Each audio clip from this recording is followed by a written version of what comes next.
For those of you who can see me, I'm going to wave just in case because of all of these boxes. My name is Leora Lands, and I'm faculty chair of our master's program at Boston University School of Hospitality Administration. And I am very pleased to welcome you all with us this afternoon. Again, if you can shut your videos in the meantime, unless you're on a panel. But in the meantime, please shut your videos, just it'll make it easier to find our guests. I want to welcome our students, our alumni, our faculty, our friends in the lodging industry in Greater Boston, our friends in the hospitality sector in New England, our colleagues nationally who are joining in. I'm pleased to share that we had over 530 people register to participate and join with us today. And we're very pleased that you can be here with us. Thank you all for planning to spend with us the next, it is 3 hours, but we're going to break it up to make it manageable for us as we sit in our chairs and continue to Zoom and start off our Mondays. I want to, at this time, introduce our co-hosts. If I could ask our panelists to shut videos at this time too, and just have our co-hosts, Dean Arun of NASIA and Rachel Roginsky, keep your screens on for a moment. And if I can ask our attendees, you may want to go into speaker view because it'll make it easier. But at this time, it is my pleasure to introduce the Dean of the Boston University School of Hospitality Administration to welcome you, Dean Arun of NASIA.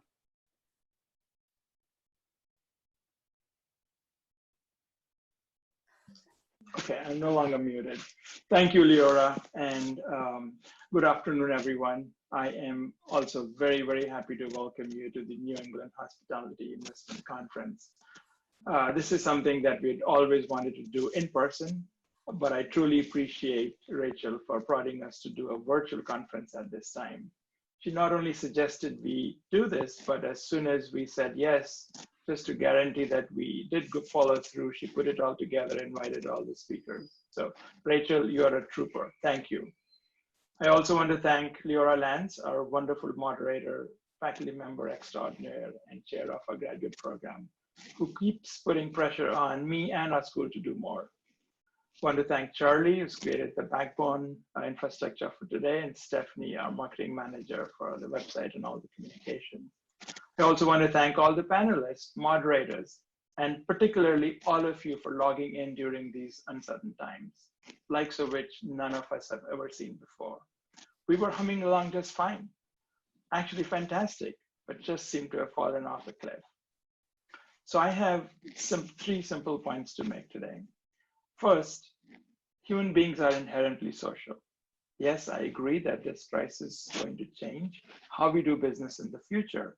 But what will not change is that we will still need to meet people face to face and shake hands. Of course, right after that, we'll put sanitizer on our hands in the future. Second, we will recover, no doubt about that. And just to reinforce, I have 2 slides. So let me share my screen for a second. And I know that Mark Woodworth is going to do a deeper dive into the data, and everyone will see more data in very soon. So can everyone see my screen now? Okay, so the first slide I have is from China and their occupancy. And after, as you can see, it was all in the healthy range. And suddenly the Wuhan lockdown started and their occupancy just dropped below 10%, below 5%. But the next slide I have is for China, US, and Europe. And the green is the United States and blue is China. And you can see that after China started opening up, the line is straight moving on a slope, positive slope, so that their occupancy keeps going up. And you can also see that the United States occupancy is also moving up. We are about 6 weeks behind China, but we are also on an upswing. So we will do better in the future. And finally, the last point I want to make is that things will change. We'll just have to keep up with the changes and make appropriate adjustments. So focus on sanitation, for example. We'll have to focus on automation to reduce human contact. Interestingly, increased human contact with personalized service was one of the calling cards of the luxury sector. So they'll have to redefine what luxury means. And hopefully we hear more about it in our operations panels. So as you can all imagine, there will be lots of changes. We will adapt and continue our successful ways. So thank you once again for coming and listening to this session today. So let me now hand it back over to Rachel, to Leora. Thank you, Leora. Thank you, Dean of Nasia. It is now my pleasure to also introduce someone very key to today's events and very key to our program and very key to our industry, the principal of Pinnacle Advisory Group, our friend Rachel Roginsky. Rachel. Great, thank you, Leora. Hi, everybody. I want to welcome everybody, but I want to explain to you why the conference. Our industry offers numerous regional and national venues, as you all know. 3 months ago, I would have said that we don't need another conference. But since March, we've all been spending our day on the phone and listening to Zooms. But what's been missing is a venue where we can all learn, we can network, and frankly, a place where we can laugh together. So I hope today's conference responds to those needs. First, we're going to learn about numbers and forecasts, legal issues, and operational issues affecting the hotel industry. We're also going to have a networking session where each of you will be able to converse in small groups with each other, just like you're going to a cocktail party. But last but not least, you're going to laugh. We have a great comedian, Brad, who's going to put on a live comedy show at 5:30.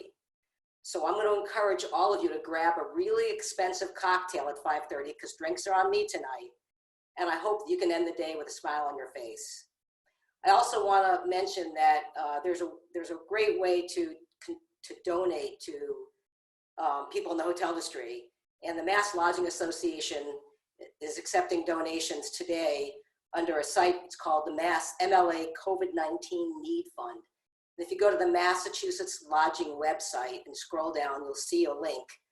And we ask that everybody who's joining, if you can, to donate something, and those funds will go to employees in need within the state of Massachusetts. So I ask that you all think about that today. Other than that, I'm excited for the conference, and I'll pass it back along to Leora. Rachel, thank you so much. And I'm going to ask you, Rachel, to keep your video on since you will be part of the first panel. Okay. And before I welcome our moderator and panelists for our first session, just some housekeeping notes to everybody. Right now, we're over 300 people on this call. So thank you in advance for attention to these housekeeping items. We do want everyone's mics muted. We do need to keep videos off except for the panelists at the time, of course. We are going to be sharing a few slides in this first panel. We will be able to share some of these slides with you after the presentation in a follow-up email that we can send with you. Questions? Please use the chat if you have any questions of our panelists. We're going to do our best to monitor them throughout the conversation. We are going to stick to time, however, so however many questions we could get to, we will do our best to accommodate you. Today, we're going to have 2 consecutive panels, followed by a 15-minute networking session that Rachel just alluded to, where we're going to randomly bring in folks from who's attending today into groups of about 10 people. We're going to have up to 50 groups for our networking opportunity to meet, network with each other. And then we're going to resume after the networking with one more panel discussion. And then, of course, conclude with a little bit of levity after today's sessions and some comedy. Without further ado, I'd like to introduce now our very first panel moderator, Mr. Jim O'Connell, the principal of HREC Investment Advisors. And Jim, welcome. And if you could introduce your panelists, and if I could ask our first panelists to please reveal their videos, we'll get you unmuted rather, and we will begin. Thank you. Thank you, Leora. And thanks very much for having me as moderator here. I'm very, very pleased to have as panelists for our first panel, Rachel Roginsky, who's a principal for Pinnacle Advisory Group, Jim Berry is the executive director for Cushman Wakefield, and Mark Woodworth, who has his group, Woodworth Associates. What we're going to do here today is focus first. We've got local, regional, and then national. And Rachel Roginsky will handle the local Boston perspectives. Jim Berry will take care of New England, and then Mark Woodworth will handle the national perspectives. So I'm gonna move right forward. We only have 30 minutes on this panel, so I'm gonna try to keep everything moving along pretty well. And then, so we'll get right to Rachel Roginsky. Rachel, in addition to being the founder of this event, and thank you again for enabling me to have a little input into this one, Rachel.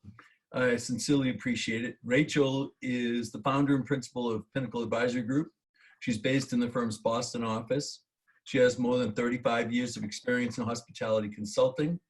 After graduating from Cornell School of Hotel Administration, she started a career in hospitality operations and worked for an international accounting firm, eventually as a principal, overseeing their management advisory services practice in New England. In 1991, Rachel founded Pinnacle Advisory Group.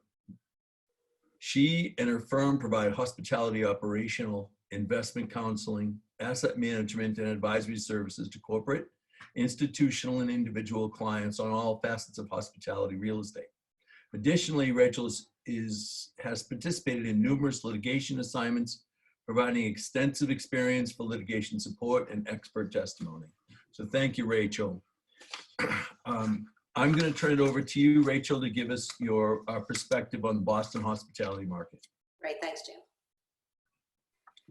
So again, hello to everybody. I have 6 slides, which I'm going to go through very quickly.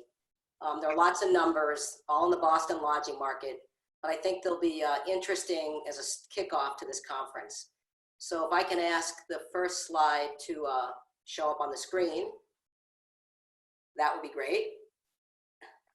Awesome, great, thank you. So before I present current numbers and talk about the situation we're in, I think it's good because not all of you know about the Boston lodging market as well as I do. I thought it would be a good idea to just give you a very quick snapshot of where we've been pre-COVID. So this slide represents data for all of the hotels in Boston and Cambridge only, and my topic today will just be the city of Boston. So our market was riding high since 2010. Growth slowed in recent years, specifically in ADR, due mostly to new supply and a softening economy. Regardless, however, of the plateaus, in 2019, the city of Boston reached an 83% occupancy at a $260 room rate.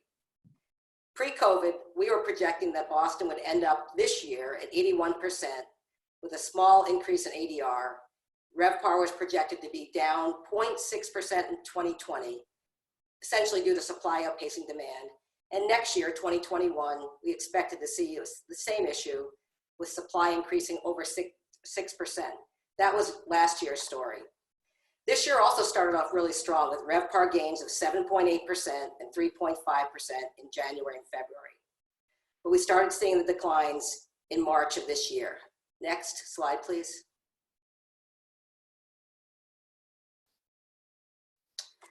So if it's possible, could you go to the, okay, we'll start with this one, I guess. I was going to do the next slide.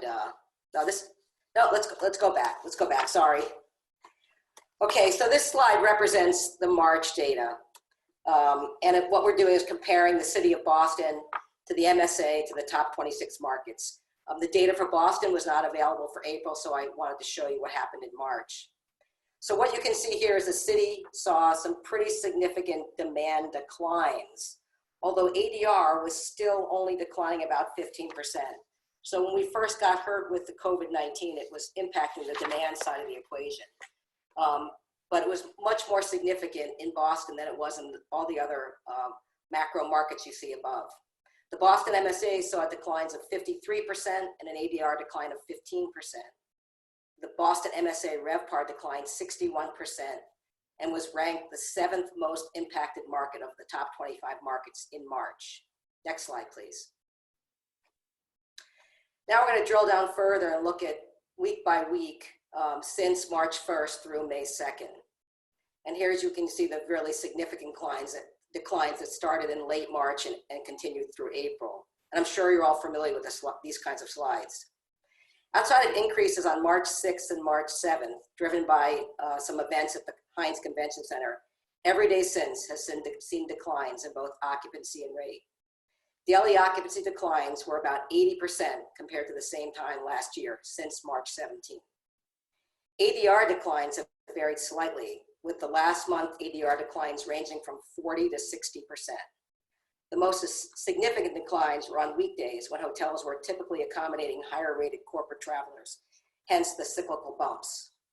In April, the Boston MSA RevPAR declined by 90%, with occupancy declining by 77% and ADR declining by 56%, putting us in the bottom 5 of the top 25 markets in April. Next. One of the important components to the declines in the Boston lodging market has been the impact of the convention business to the city. The convention business is very important in the Boston market. We have 2 convention centers and they provide a significant amount of room nights to the city. We also benefit when the city sold out with very high ADRs during the peak convention months. The 2020 convention calendar was expected to be a bounce back after a weak 2019.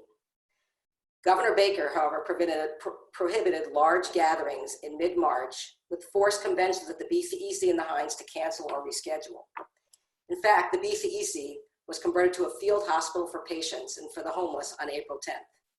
It now has 1,000 beds for COVID-19 patients, 500 for medical care, and another 500 for the homeless who are recovering from COVID-19. As of April 21st, 40% of the convention-related room nights for 2020 have been canceled. May was to be the busiest month at the convention centers. As you can see in this table, the convention calendar from mid-March through June has been canceled, postponed, or rescheduled. July and August have already seen some cancellations and will likely see more. But I did want to point out that I thought it was interesting that there have been some conventions that have rescheduled for August and September. However, with no large gatherings allowed, we will likely see more cancellations throughout the summer and the fall. Next slide. My last slide is just a very quick slide, but I wanted you to see what's going on by the various neighborhoods within the city of Boston and Cambridge. And again, we're still collecting data for April, but this is for March. What's important here is that the RevPAR declines have been consistent across all submarkets in the city. No neighborhoods are safe from the current circumstances. And I'm showing this to stress that all areas have been impacted about the same. And if I were to show this slide for price segment or property size, it would be very similar. Next slide. So in conclusion, and again, I'm happy to answer some questions, we're expecting to see a very slow recovery in the Boston lodging market. Massachusetts was hit hard by COVID-19 and our state is not yet reopened for business, although very soon we will be hearing more from the governor about how he is planning to reopen, but for now it's closed. So why a slow recovery? I have a few things to point out. Number one, many hotels in the city won't reopen and many will reopen in phases. Number two, 40% of the convention rooms were canceled as of April 21st. More will follow. The convention and group market in the city accounts for approximately 30% of the overall demand in Boston. Next, international travel accounts for about 18 to 20% of lodging demand in the city. Right now, I'd be hard pressed to say that international visitors will return in 2020. Number four, our world-renowned medical facilities drive significant lodging demand. These facilities are still busy with COVID-19 patients and have not been providing elective surgeries or other services that bring visitors to the city. This will change, but it will be gradual. Number five, MIT, Harvard, NBU, top educational institutions in our city. We have many of them. They drive a lot of lodging demand to Boston too, and it's still not known how and when they will reopen in the fall. Number six, events, Boston Marathon, Red Sox, Celtics, major concerts, July 4th at the Hat Shell have all been canceled or postponed. And that leaves individual, corporate, and leisure. Massachusetts was hit hard by the virus and the economy isn't doing well. As with most major urban markets, travel will come back, but it'll be reduced substantially for 2020 with a slow recovery in 2021. That's my bad news, Jim. I'm happy to take any questions.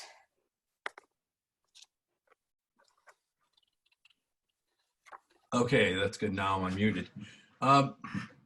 Well, Rachel, you're the preeminent expert in all things hospitality in Boston. So I've just got a couple questions for you. Even before Star Reports, Boston held a position as one of the top 3 strongest hotel markets in the country because the demand that you touched upon, the demand of internationally recognized colleges and universities, world-class hospitals and healthcare systems, and strong corporate and leisure group components. All these have been hit very, very hard. I was just wondering if you could give us an answer to this. How do you think Bostonians are going to recover from this crisis? That's a great question, Jim. Let me turn that around and say a couple of things. In 2013, the Boston Marathon bomber killed 4 people, hurt hundreds, and left our city it was a disaster. 1 year later, we had record attendance at the Boston Marathon. 2 flights from 9/11 left from Logan Airport. It was a disaster for our city. Last year, Logan had the highest number of passenger visitation in its history. And lastly, during the 2008 Great Recession, the Boston lodging market occupancy dropped to 69% at $187. Last year, we hit 83 at $260. So if the question is, how does it recover? My answer is Boston is resilient. When there's a vaccine or when there's ways to make travel safe, the business will return. I'm confident of that. It may take a couple of years, but I can only point to history to show you that we have recovered from these kinds of situations, and we'll be back soon. Thanks, Rachel. Terrific. We're going to go from Boston now to New England. And we have Jim Berry, who's Executive Director of Cushman Wakefield Valuation Advisory Group in the New England area. He's also a member of the Hospitality and Gaming Group with expertise in New England and several other states. Mr. Berry has completed over 1,100 hospitality-related appraisals, reviews, and consulting assignments over the past 8 years. Jim, I started to do the math on that. You're a pretty busy boy. The majority of assignments have been located in New England. That's why you'll never come golfing with me. That's right. I skipped the golf talk. The majority of the assignments have been located in New England, while over 150 are in cities of Boston and Cambridge.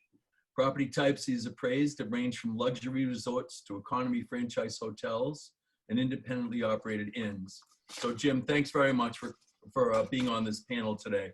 So I know that no one has more experience in New England than you.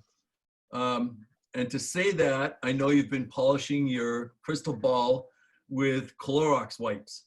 You possess a unique insight to all things New England, from Manchester, New Hampshire to Manchester, Connecticut. So I'm going to turn this over to you, and Jim Berry, the floor is yours. Yeah, sure. So slide, if you could go the first one. Thank you. So what this slide is showing is it's a historic 12-month moving average for RevPAR. And what I wanted to do with our vision here, and this one I focused with Boston, but it also includes Boston, some markets of like Andover, Boston South Shore, Cambridge, Waltham, Dedham, and Woburn. How it reacted in the last go of it, the last recession. And so there's a lot of data here, and I'll be quick with it in the time we have, but I wanted to point out that we had this sharp decline, pretty sharp recovery, and then this trailing off kind of like this. And so what we're calling that is more or less it's called a check mark recovery. It looks like a V, but I would classify it more as a check mark, this past one. And the various sub-markets, if you can see, I don't know if you can see my mouse, but they all reacted, I wouldn't say a little differently, but largely the same in regards to the recovery and downfall. But what the stats show here on a percentage basis is roughly it took about 2.5 years for each of these sub-markets, give or take, on a percentage basis to come back. However, when you actually look at it on a dollar basis, for the various sub-markets, it took Boston about 3 years and 9 months.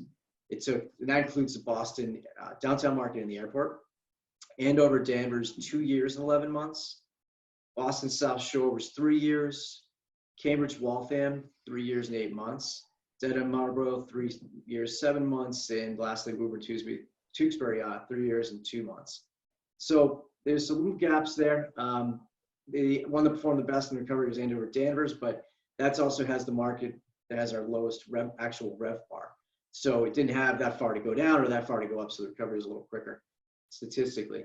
But what the other thing I wanted to show here was kind of towards the end here, we get towards January 19 and 20, we start to see the decline. So even before the very end, which is through March data, on the very end of it, we did see that you had very minimal RevPAR growth. So what I want to just point out is the market was not exactly performing as historically as strong as it was before. And that was largely due to rate restriction.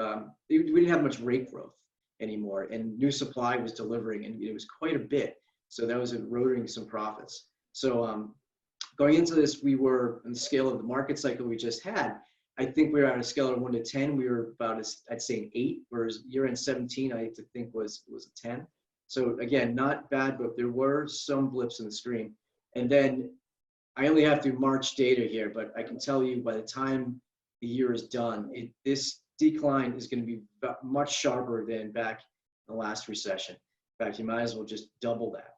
However, what I do believe also is we're going to have just this quick, sharp recovery due to just the pent-up amount of latent demand, which don't underestimate that. And at this point in time, I am looking at more of a check mark recovery as well. So if you can go to the next slide as well. So this is Appraisal 101. This is not the fun stuff, but I think it is appropriate at this time. So one of the questions I've had asked me several times, have cap rates changed? And logic would say the more risk in a market, the higher the return. So if the higher the return, then yes, cap rates have increased. And while we're doing this, I notice my color keeps going back and forth in my lighting, so I'm gonna have to fire my light tech. But besides that, bear with me. I can see I go dark to light. But so what I did with this chart is I wanted to show, and this was interviewing some of the best loan officers we have out here, was back in the year end, so it was a 12/31/19, a typical loan for, say, a suburban, well-franchised hotel, 65% LTV, 4 interest rate, 300-month amortization period. And the equity dividend rate, which is synonymous with cash on cash, was about a 9. And that resulted in a cap rate, when you do the math, of 7.3. So this is, again, one technique to look at a cap rate. Not my favorite. Market extracted, definitely better, but this is a analytical tool. If we look at today, now the loan offers told me that most of them weren't thinking about lending on hotels at this time. However, if they were, this would be some of the terms. So what I'm showing here is a more conservative lending environment, compounded by an increase of 150 basis points in the cash on cash requirement, results in a cap rate of 8.2. So to answer that quick short-term question, have cap rates risen? Statistically, I would say yes. Now I want to caveat this though. Don't go to your entire portfolio and start using an 8.2 cap on every single hotel you have. That would be incorrect. If I looked back at what cap rates were for the same type of product I was describing back in 19, it wasn't a 7.3 either. It was more of an 8 to 8.5 all-in cap rate on a T12 basis.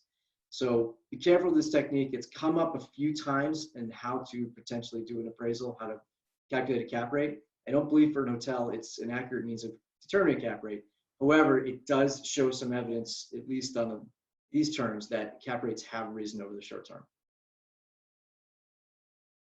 And that would be it for my slides. Thank you.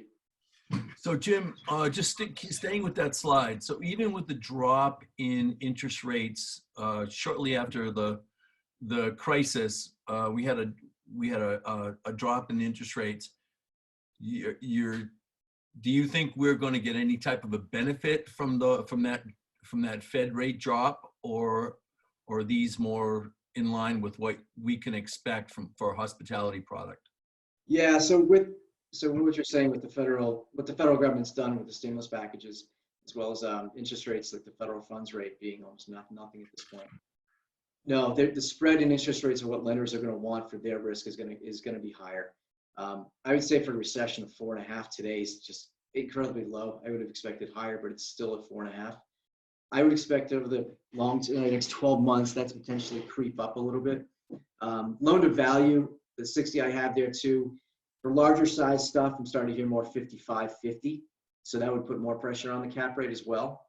But yeah, to answer your question about the interest rates, with all we've seen with the Fed do, it has kept them what I would call historically low level, but we are seeing them increase.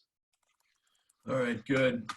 All good news. Well, I do have a question for you. We had some discussion with regards to the rationale or the logic that it seems like everyone's assuming that the drive-to markets are going to recover first. And in New England here, we're the coast of Maine, Cape Cod, North Conway, Vermont are drive-to markets. I was wondering if you could provide some insight into the drive-to markets that you've seen in the last couple months. Yeah, absolutely. So so the drive-to markets, they should in theory be the first to recover, because these properties that are majority seasonal are opening at the same time we're seeing the restrictions on the state of homeowners lift, or at least ease. So but not all of the states have different rules. So there's nothing that's uniform to help any of these owners, particularly if they have properties in multiple states. So the most conservative states we're seeing so far are Vermont and Maine. So in Vermont, as of June 15th, you can make a hotel reservation. There's going to be some restrictions in place, likely for the amount of gathering. But if you're a small inn, it's probably not the biggest deal. However, and then I'm going to go back to Connecticut, Rhode Island, Mass, and New Hampshire. As Rachel said, Baker's going to come out with more information, and that's typically what we're hearing on a weekly basis now. But for those states, they're easing. So hotels, if you want, you can start to reopen and start taking reservations. Rhode Island was this past weekend. Mass starts going, I think it's on May 20th. New Hampshire has been the most coy, in my opinion, looking at it. Looks like they want to open up, but they're not really holding to some dates. But for that matter, it looks like New Hampshire is going to play ball this summer. Whereas Maine is, unfortunately, what they're doing, it looks like it's in the best interest of the people, but for our lodging market, they are going to restrict reservations significantly. What I mean by that is, as of June 1st, you're going to be allowed to make a hotel reservation in Maine, and that's going to carry through July and through August. However, if you're an out-of-stater, you're going to have to quarantine for 14 days. Now, that was through July, and I think actually, talking to someone today, it's actually through August now. So the repercussions are there is that some of the folks I talked to, 5 to 10% of their revenues come from actual Maine residents. You restrict out of state to a 14-day quarantine before you can do any of these things. You're essentially restricting, if not altogether removing out-of-state revenues for the tourism industry. So if you're Maine and you're a seasonal property, you open up June, July, and August, they're your bread and butter. That's when you make money. You can stay open to mid-October, but again, the biggest bulk of your change is coming in those months. So based on what Maine's doing so far, it looks like they're going to be out those 3 months. So, and if they're out those 3 months, the big question is, do you open? And on the seasonal side, more and more folks I am talking to that own these properties in Maine, they're not. Or if they have a portfolio, they're only going to open a couple of those properties. Now, to get around that, what I'm hearing some folks are doing in all of the states, including our islands, which have another layer of issues because of ferry service and air service. They're thinking of taking their properties. So it doesn't work for the 300 room place, but for the 10 to 20 room inn, or even smaller, they're looking at the potential of just renting the whole thing out for weeks at a time. It's going to be mostly the affluent that they're going after, so a small portion of the populace, but to try and stem up business and revenues, they're thinking of renting out the whole place, and that includes services and maybe even a chef. But again, you're talking about chef, that's probably uber affluent, like they're going to go to Nantucket, but they're looking at the whole place as a secondary means of generating revenues. One of the interesting things that the issues that you raised was regarding not so much room in the properties or in the markets, but the ability to get there, like ferries. Can you allude to a little bit more on the ferry service and things like that? Yeah, so what's going on, so I'll speak to the Vineyard, but it's obviously impacting places like Block Island, Monhegan Island, Nantucket as well, is an example though is the Vineyard. So Vineyard service, ferry service to Oak Bluff out of the Steamship Authority is off the ship. So that's going to immediately remove potential folks that are going to use ferry service to go to the islands, especially the Vineyard, which hence use the restaurants, use the hotels, the beaches, etc. So for example, out of Falmouth, to get to the Vineyard, you're going to have to use the Island Queen. And when I'm hearing with the Island Queen, they're going to have restrictions on how many people can be on the boat. So let's just call it 30–40% capacity there. So I don't know that fact for sure, but that's sort of, it's rumor mill stuff. But say it's 40%, and then you've already cut one of the ferry services out of Falmouth.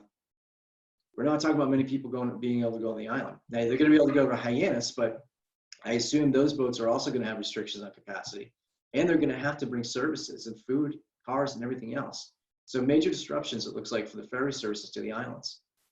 And so what that means is, we're kind of joking around, for some hotel owners, that in the grand scheme of things, it's absolutely major disruption. But for some, they might just have these last minute cancellations.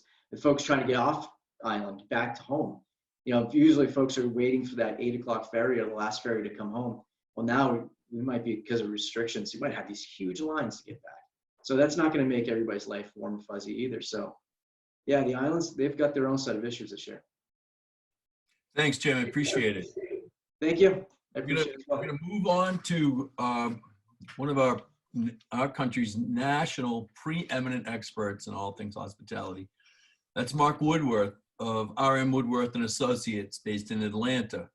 He has over 35 years. I think you get the sense that we all basically started at the same time in this business. He has over 35 years of hospitality industry experience.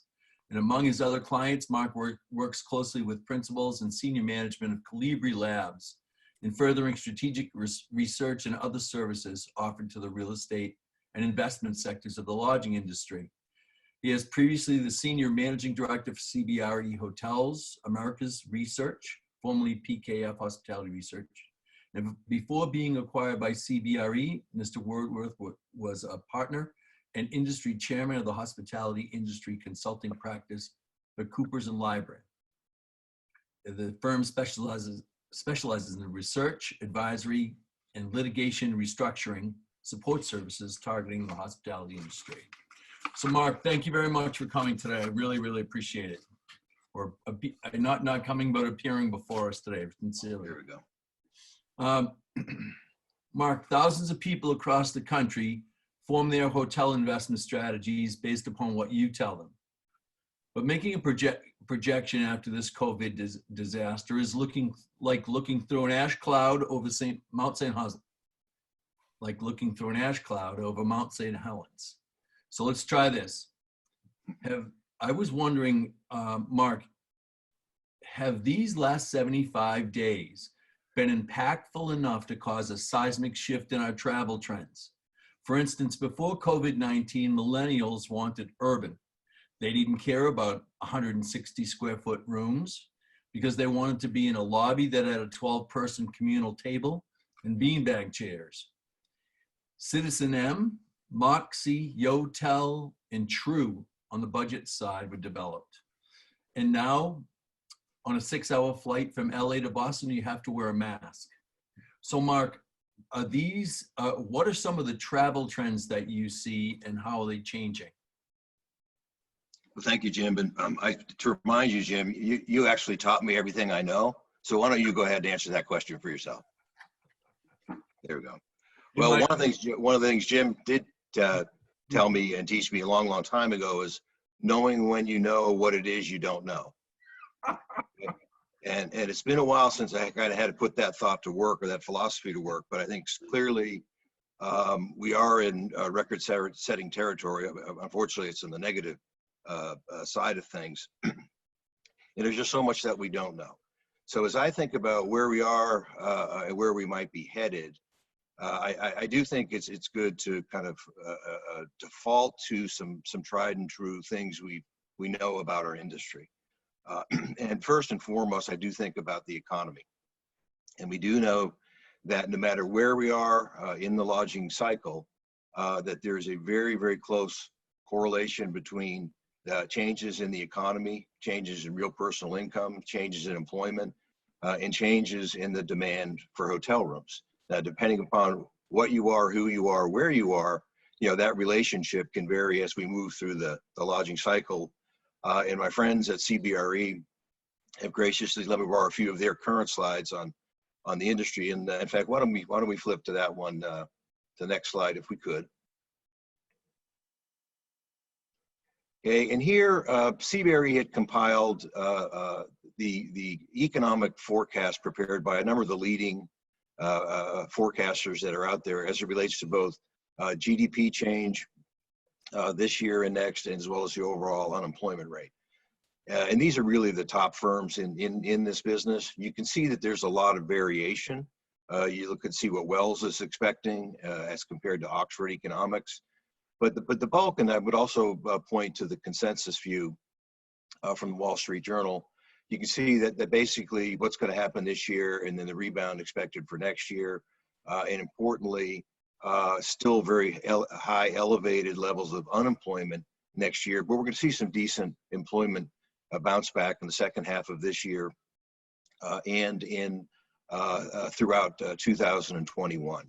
That seems to be and the Federal Reserve, and I was on a conference call earlier today with the president of the Atlanta Fed, and then their outlook pretty much mirrors what this group is saying here. If we go to the next slide, and I do believe that all of these slides are going to be made available to everyone on the call, so don't have time to go through all the detail here, but I would point you towards the CBRE baseline forecast. That's that this, middle column you see on the page. And if you look on that bottom square where they talk about 24 million jobs being lost in the second quarter of this year, well, we all heard the jobs report last week. And so it looks like so far anyway that baseline forecast is looking good.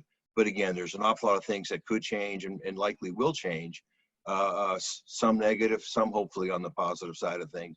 But overall, the view seems to be at the macro level that the economy in the back half of 22 should be looking really good. And hopefully by 2023, we're back to levels of economic activity that we really saw during the first couple of months of this year. We go to the next slide. Just to quickly point out again some data here from Calibre Labs and Hotel Compete to give you a sense on the level of hotel closures that we've been seeing around the country. Not surprisingly, it's the gateway markets. Rachel and Jim just talked about what's going on in New England.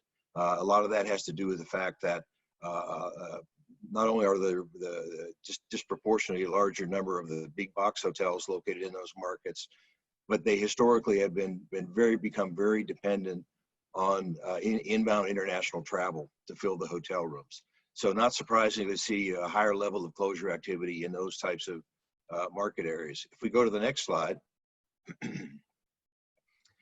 a little bit of a repeat from what we saw earlier, but I think the really key measure here, understandably, the data that STR and Calibre have been reporting reflects the information that comes from hotels that are open, that are operating. So the CBRE has shown here not only that reported data on a weekly basis, but also has recalculated what the occupancy would have been if all of the hotels in the market had been included in the denominator for coming up with that occupancy calculation. So you can see that obviously the occupancies are very low. You look for the last couple of weeks, the trend line has fortunately been in a very positive direction. So let's hope certainly that sustains itself in the weeks and months ahead. If we go to the next slide. Again, picking up again on the gateway, on the drive-to markets and so forth, interesting data from a report that Morgan Stanley released last week. And Jim and I were talking the other day, and when you hit the bottom like this, the focus starts to be in the area of, are there green shoots out there that would indicate we're seeing some growth? Unfortunately, at this point, it's hard to even identify any green buds, let alone shoots. But I would say this could be an example here. If you look at that far right-hand column, where it shows the increase in the weekend occupancy measured on a week-over-week basis, so it's clearly picking up. But importantly, we've got a real long way to go to get back to where we were. If we go to the next slide. Again, one of the things that we have learned is that the pattern of change in terms of the occupancy contraction and then slow bounce back. We think it's legitimate to believe you can learn a lot with what's been happening in some of these other countries around the globe that experienced the impact of the virus pandemic before we did. So that data is shown here. Of course, China is that felt it first. You can see where that line is. And that after almost 4 months from when the pandemic hit, you see that they're back to 40% occupancy level, well below the mid-60s they were at the beginning of this event. If we go to the next slide. Again, just very, very quickly, trying to match on a like-for-like basis, the occupancy level nationally relative in the US relative to some of these other jurisdictions. And you get a sense for what the glide path might look like as we begin to work ourselves through the recovery. If we go to the next slide.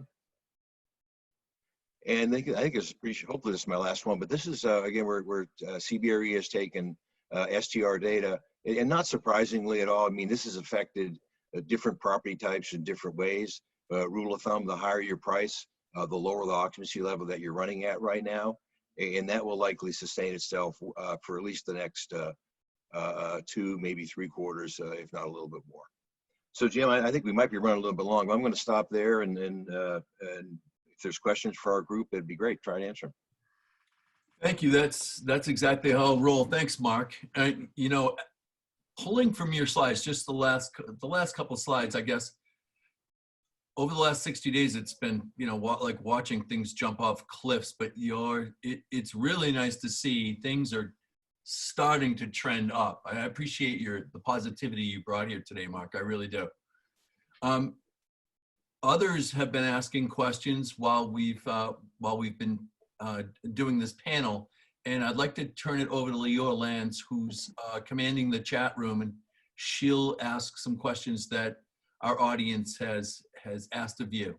I'll turn it over to Leora. Here you go. Thanks, Jim. And I hope everyone can hear me. We can probably unshare the screen at this point so we can see the panelists. Thank you. And yes, there's a number of questions. I know we're running a little bit late on schedule, but let's get some of these in here. Anybody on the panel can answer, what is the sentiment from lenders on near and long-term mortgage defaults? Has anyone gotten a sense of that, or could anyone talk to that? Well, I'll jump in if you don't mind. We just did a survey with national lenders, balance sheet lenders, and the sentiment was essentially, we're going to give it 3 months and then see what happens after that. So they are, my understanding is everybody's being very cooperative and working together right now, and that's going to last for about 3 months. After that, I think, because we don't know what the forecasts are looking like right now, in the next couple months we may have a better idea. At that point is, I think, when lenders will start to decide how they're going to proceed. So it's pretty much a hold pattern. That's at least for the results from the survey that we did. Rachel, just tied to this, because someone else just chimed in now with a question, how many months of working capital do most hotels need to stay solvent? Do you anticipate many foreclosures this fall? Yeah, I think we should ask, that should be a good question for the operations group, because I think they're going to talk about that in terms of working capital.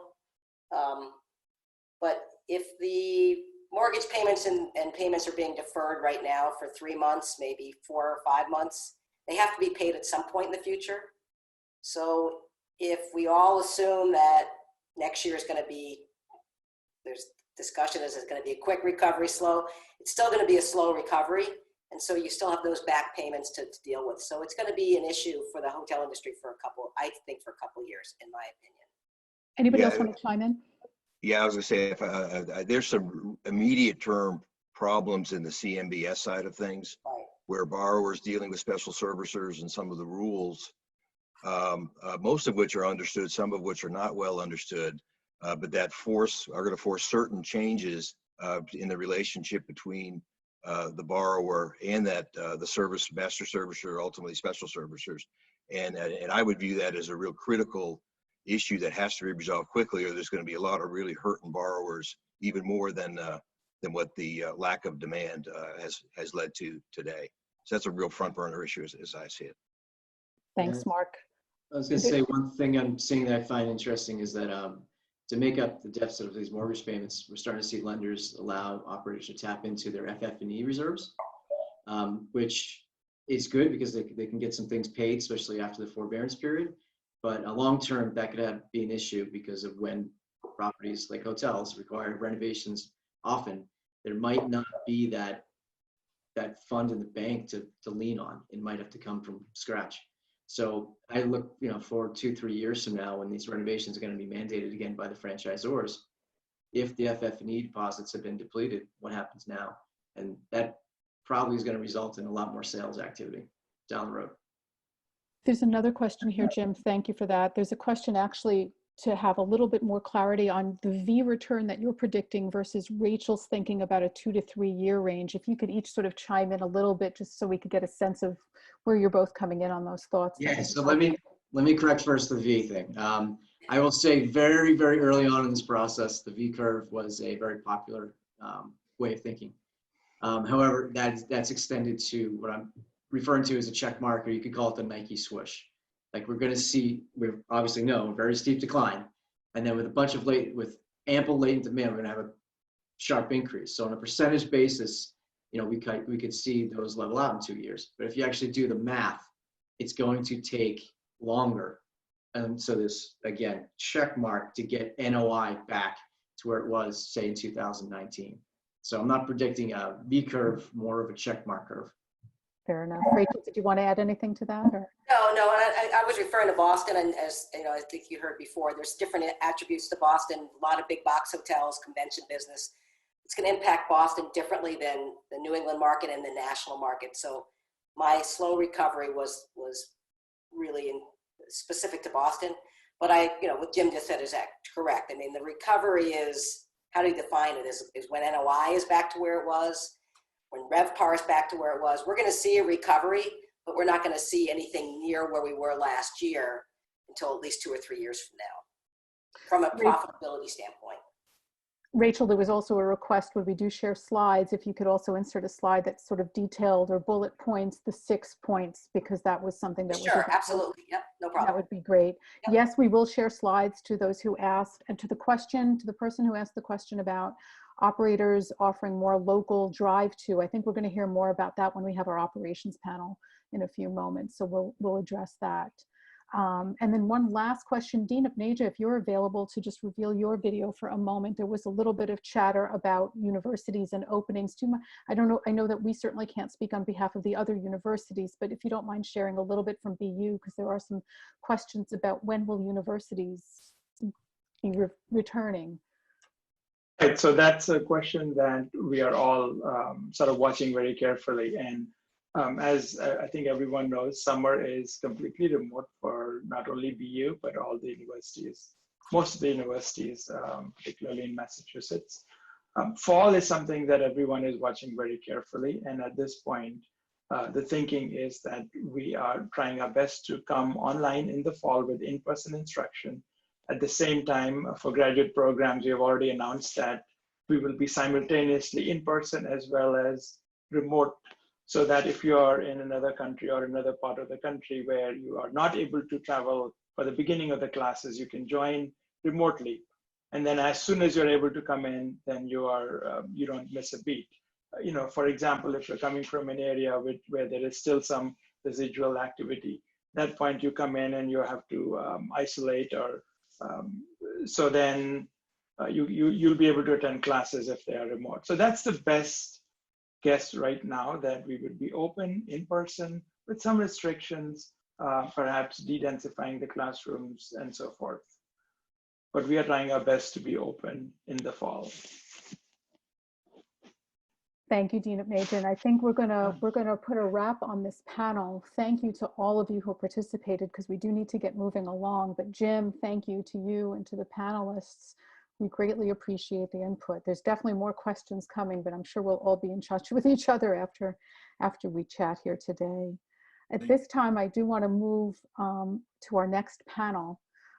If I could ask the panelists from our first session to please just shut your videos at this time. And if I could ask the panelists now on our legal discussion to please reveal your videos, that would be greatly appreciated.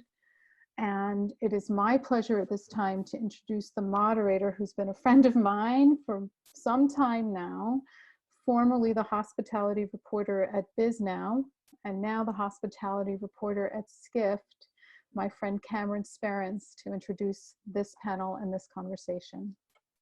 Thanks so much, Leora. Good afternoon, everyone. I'm Cameron Sperance, the hospitality reporter for Skift. And first off, I hope everyone's doing well, all things considered, as we navigate these uncertain times. Thank you to BU and Pinnacle Advisory for hosting the conference today and having me along to moderate. So this is the legal issues panel, and I'm joined today by Cecilia Gordon, Ken MacKenzie, and Josh Bowman. And we have a pretty deep lineup of topics, as you might expect from a group of lawyers. So why don't we start with some self-introductions before we dive into our areas of expertise. Cameron, I'll go first. This is Cecilia Gordon. I'm at Goulston Storrs, which is a national law firm that started here in Boston. I'm headquartered here in Boston myself, and I'm the co-chair of our hospitality and recreation practice. Ken, do you want to go next? Sure thing. I am a lawyer who's been practicing for 35 years, most of that time in the hospitality area. And I used to hold Cecilia's job actually at Goulston Storrs, and have had the pleasure of working with her for a number of years. But I have hung out my shingle at a boutique firm north of Boston. We focus primarily on commercial real estate, obviously, and hospitality as well. And we do have a presence in Boston. I'm Josh Bowman. I should absolutely mention that I'm adjunct faculty at BU School of Hospitality, where I taught a class last semester with Cecilia called Hospitality Law. And I'm also a partner and the chair of the hospitality practice group at Sherin and Lodgen. Just to round out the group, we're a mid-sized firm. So we're smaller than Goulston and bigger than Ken's firm. And I'm very pleased to be on this panel.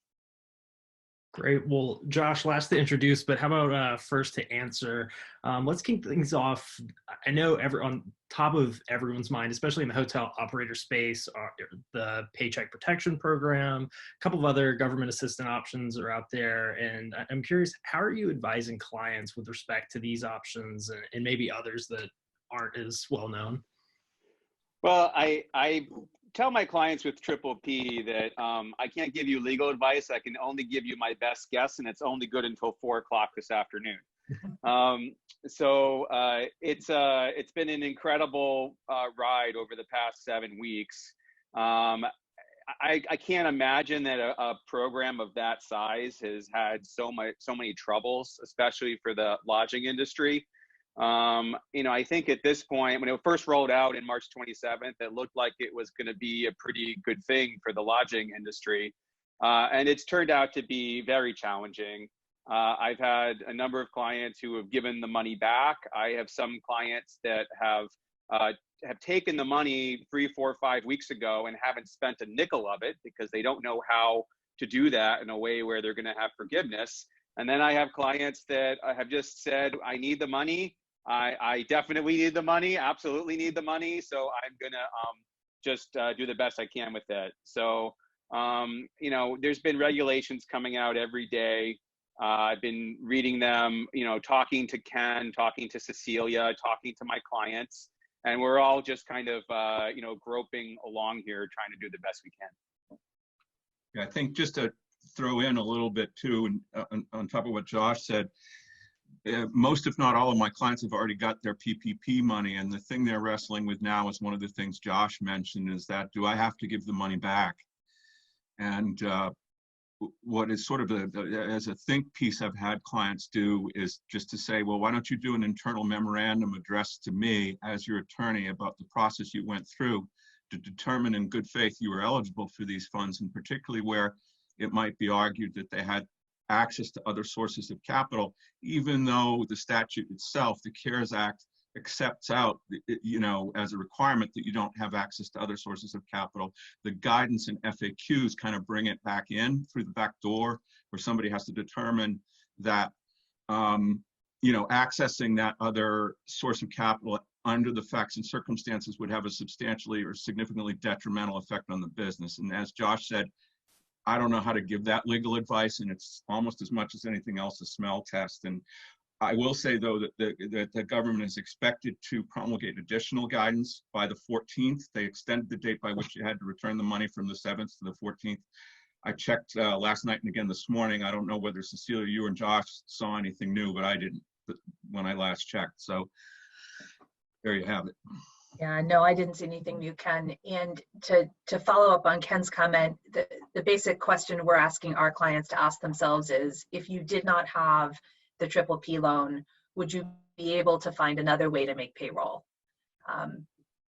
And that's a hard question for a lot of people to ask themselves and to have an answer to. But as Josh said, it's often judgment calls as opposed to interpretation of laws, because we interpret in the morning and then we get guidance in the afternoon that changes how everybody is looking at things.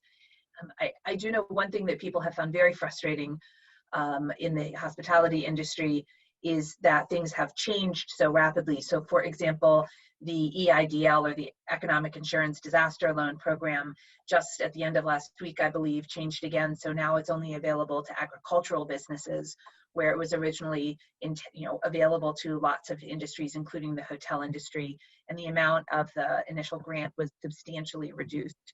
And the PPP has been very similar. So I think it's been very hard for people to figure out a path forward when the ground rules and the available relief keep changing on them.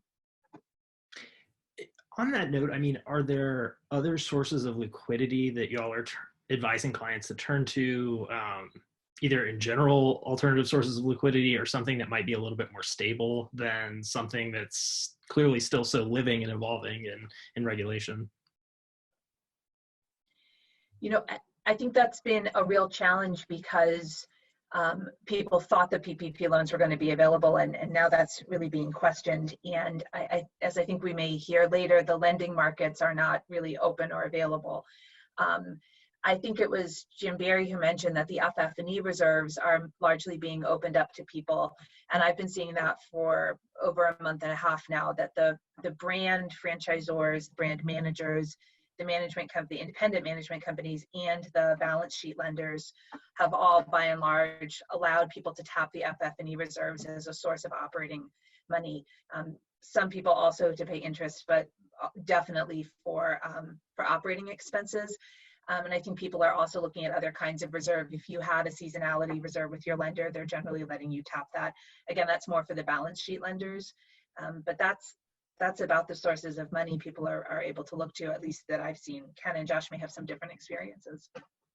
Yeah, I share the concern that Jim Barry mentioned about postponing the inevitable. If you're eating into your reserves, I think all three of us probably have clients that have arranged with lenders to be able to do that.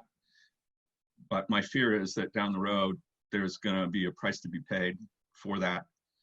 And it's going to have to be made up through other sources. And where's the liquidity going to be? Perhaps capital calls is the most obvious, thing. But right now, this PPP money is so cheap and potentially forgivable that it's hard to, if I tell a client you got to send it back, I better have a really good reason, because it's the cheapest money out there. So. I mean, I would come back to Jim's comment as well, which was, spot on. The joint committee statement that came out basically said that, banks should be giving their borrowers 3 to 6 months of deferred interest. And if they do that, they don't have to characterize the loan as a troubled asset. So that basically right out of the gates gave borrowers, this sort of 3 to 6 month runway. What's going to happen after that? I don't think anybody in this panel really knows. I know that there's a lot of capital that's been raised for like mezz debt, which can be pretty expensive. It can be 10 to 12% interest as a way to sort of have a borrower put get some debt that they can use to cover the first mortgage for a year or two, as opposed to trying to sell. I mean, right now, I think the credit markets are completely seized up when it comes to hotel credit. And, except for working something out with your existing lender or finding some sort of hard money lender to bridge the gap, for the next year or two, I don't have the answer. I just don't. Real quick, while we are on the topic of lending, I mean, the one thing I've heard a lot on earnings calls, just kind of humane banking, flexibility from lenders, either because it's just everyone's been impacted from coronavirus, or the sheer fact that, like, just given the volume, banks don't want to have to take on the ownership of all of these hotels. I mean, can you maybe discuss a little bit of how some of these flexible deals, quote unquote, are structured, and how you might be able to find temporary relief from debt service obligations for clients? So go ahead, you go, Cecilia. sorry. No, you go, Ken. So basically, I think for all three of us, I'm sure we've seen banks just pretty much unilaterally giving our clients who are owner operators, you know, up to 90 days of relief, in some cases longer. So I think to suss out what's going to come on the other side of that, because I know all three of us are thinking, okay, well, maybe our clients have solved their problems for 90 days, but where's the guidance, you know, beyond that? Actually, it can go up to 6 months without it being a criticized loan. And I guess I got to give credit to the regulators this time around that they got out ahead of it. Sadly, I'm old enough to have been doing workouts and foreclosures and the like back in the late 80s and the early 90s, and we had recall, and, you know, banks were hogtied and they had to act after certain benchmarks were achieved. They had no alternative but to repossess the assets.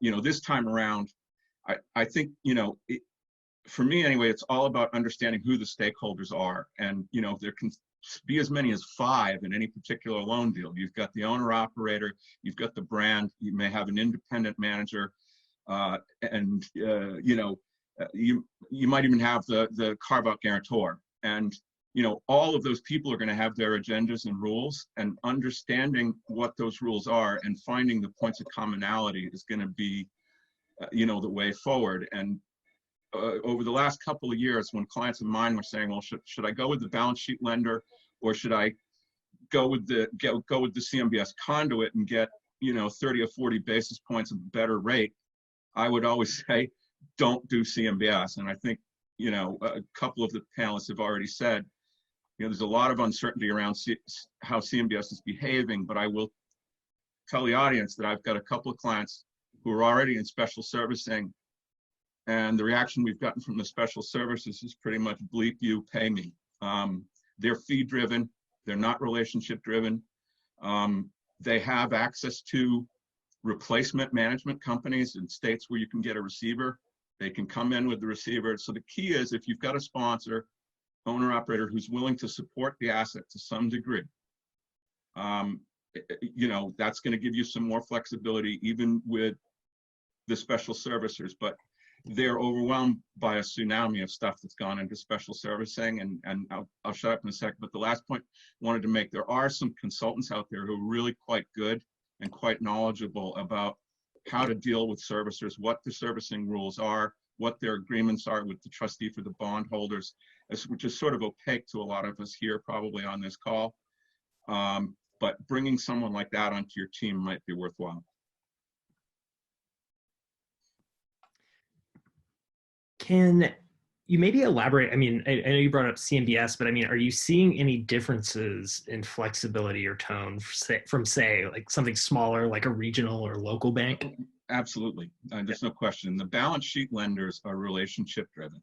Okay. Those are the people who are worrying about their business when we get to whatever point of Jim Barry's Nike swish we're on, when the markets open up again and you can do some business. So there's definitely a difference in tone. And also, you know, those folks are a good deal, you know, perhaps less willing, less qualified to take over the hotel, as opposed to the servicers who've been there, done that, not afraid of it, going to put you out of possession tomorrow. It's two different worlds, really. But in both cases, I think, you know, a sponsor has to be prepared to step up and to say, I'm willing to support this asset when there are shortfalls. And initially now it's through the PPP money. And it's been an interesting question to me, at least, what happens if you're already in a cash trap under a securitized loan and you get your PPP money and it goes into the cash trap and the servicer spends it for something other than what's forgivable. So I'm not sure if either of my two colleagues have encountered that kind of question, but I'd be curious because it had occurred to me because I was asking the client, well, where did you tell ESBA to send that money? We have, Ken. We've encountered that in a couple of different arrangements. And what we've generally advised is when you go to your senior lender for consent to get the PPP loan, because most borrowers require senior lender consent under the terms of their loan documents, we've suggested to clients that they say to the senior lender, this money cannot be in the cash trap, and I'm going to have to set up a separate bank account that's not pledged to you as collateral, because under the terms of the PPP loan, I have to use the money for these purposes, and I am responsible for making that happen. And we've found most of the balance sheet lenders have been understanding about that. They also have sort of gotten their arms around those loans and have been willing to allow that money to sit outside the pledged account with lots of covenants about complying with the PPP loan and the use of the funds. And I know there's been some recourse discussions around what happens if you don't comply with the terms of the PPP loan from the senior lender, but they've generally been pretty willing to allow that money to sit outside because they also understand that it has to be used for those purposes. Good to know. I was just going to add that, you know, in some CMBS deals, it's a recourse event if you don't get consent. So, you know, we've been talking to clients who are, you know, they got PPP, they're in the middle of trying to get to a special servicer, and they're dealing with forbearance issues, and some of them don't even think about the PPP, you know, triggering a full recourse event. And so, you know, we've been saying to the workout people, you need to be getting consent to the PPP, just like Cecilia just said, because you could be in real trouble. You could convert a non-recourse loan to a recourse loan if you don't get consent, which is easier said than done if it's a special servicer and a CMBS loan. It is backed up against the 10-day window that the issuing banks for the PPP loan have to actually get the money up from the SBA to the borrower. And if you miss that 10-day window, you don't get the loan. Yeah, the whole issue of recourse for a sponsor is also, you know, in the context of a loan restructuring or workout, you can have a situation where because the sponsor, let's say the 10% position in a 90-10 deal has recourse upon the happening of certain events, there may be a potential for conflict of interest between the sponsor and the investor, where the investor may want a more aggressive position with regard to the lender in terms of, you know, how funds are used. And that's going to be interesting, the situation, I think, for the three of us to sort out as it crops up. I've already seen it crop up on a deal where a sponsor is basically out of the money, and, you know, my investor partner, whom I represent, wants to be a little bit more robust with the lender. So that's something to watch out for as well, depending on what side of that equation you're on. I want to move on a little bit. You know, obviously occupancy and revenue per room is down, but one way hoteliers are garnering some revenue through this is with alternative arrangements and room blocks for first responders, emergency personnel, and the like. Do you have any insight into how these deals are structured? Josh, I mean, why don't we start with you? Yeah, I mean, one of my clients, Chetan Hotel Management, has been in the news quite a bit with the Quality Inn in Revere. We did a what is now being called a sanctuary hotel deal with the cities of Revere and Chelsea.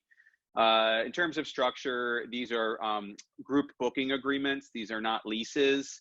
And whether it's an active patient situation like that one or any other situation where you're bringing in different types of uses to the hotel, I think one of the things that people have to be really careful about is not running afoul of local zoning laws or restrictive covenants on the land. If the hotel is supposed to be used as a hotel, you really want to make sure that it continues to be used as a hotel, even if you're having, you know, either people living in the hotel for hopefully a short period of time, or people getting active treatment in the hotels. In terms of the economics, I mean, the owner's perspective, you really want, if it's something like an active patient situation, for the entire hotel. to be taken by either the municipality, the hospital group, whomever is taking the hotel. You're not going to be able to have guests in the hotel anyway. So ideally, they'll be taking every single room. They're not really doing that because they have so much leverage right now. So they're usually taking blocks, and then if they need more, they'll take more. These are short-term arrangements under FEMA. The municipality has the right to terminate for convenience. So these are not long-term relationships. And then obviously as a lawyer, risk and liability is always, on the top of my mind. And so you want to get indemnification from the groups that are going to be taking the hotel. Is there any difference in how you structure something like rates with that? Yeah, like I'm just curious if FEMA or the towns have kind of a going rate that they're recommending or something. Yeah, like that. I mean, I believe the FEMA rate is $79 a night. I think that is, if you Googled what's the FEMA rate, I believe that's what it is. And again, I mean, as Rachel and Jim and Mark outlined in our first panel, I mean, this is just a horrible disaster for the lodging industry. And so people will take whatever they can get. It does seem economically to be, a viable sort of win-win situation. But the truth is that these are very short-term arrangements. When you hear Rachel talking about, the taking over of the BCEC for hospital beds, that is not something that's going to continue for more than a month or two. These arrangements are typically, 60 days at the most, and with a termination for convenience. So I think the owner should get whatever they can get. Do you see much guidance from the bigger brands themselves on how to navigate one of these deals? Because I mean, you do see in the headlines that Marriott, Hilton, all the big players are having some level of this happening at properties all over the U.S.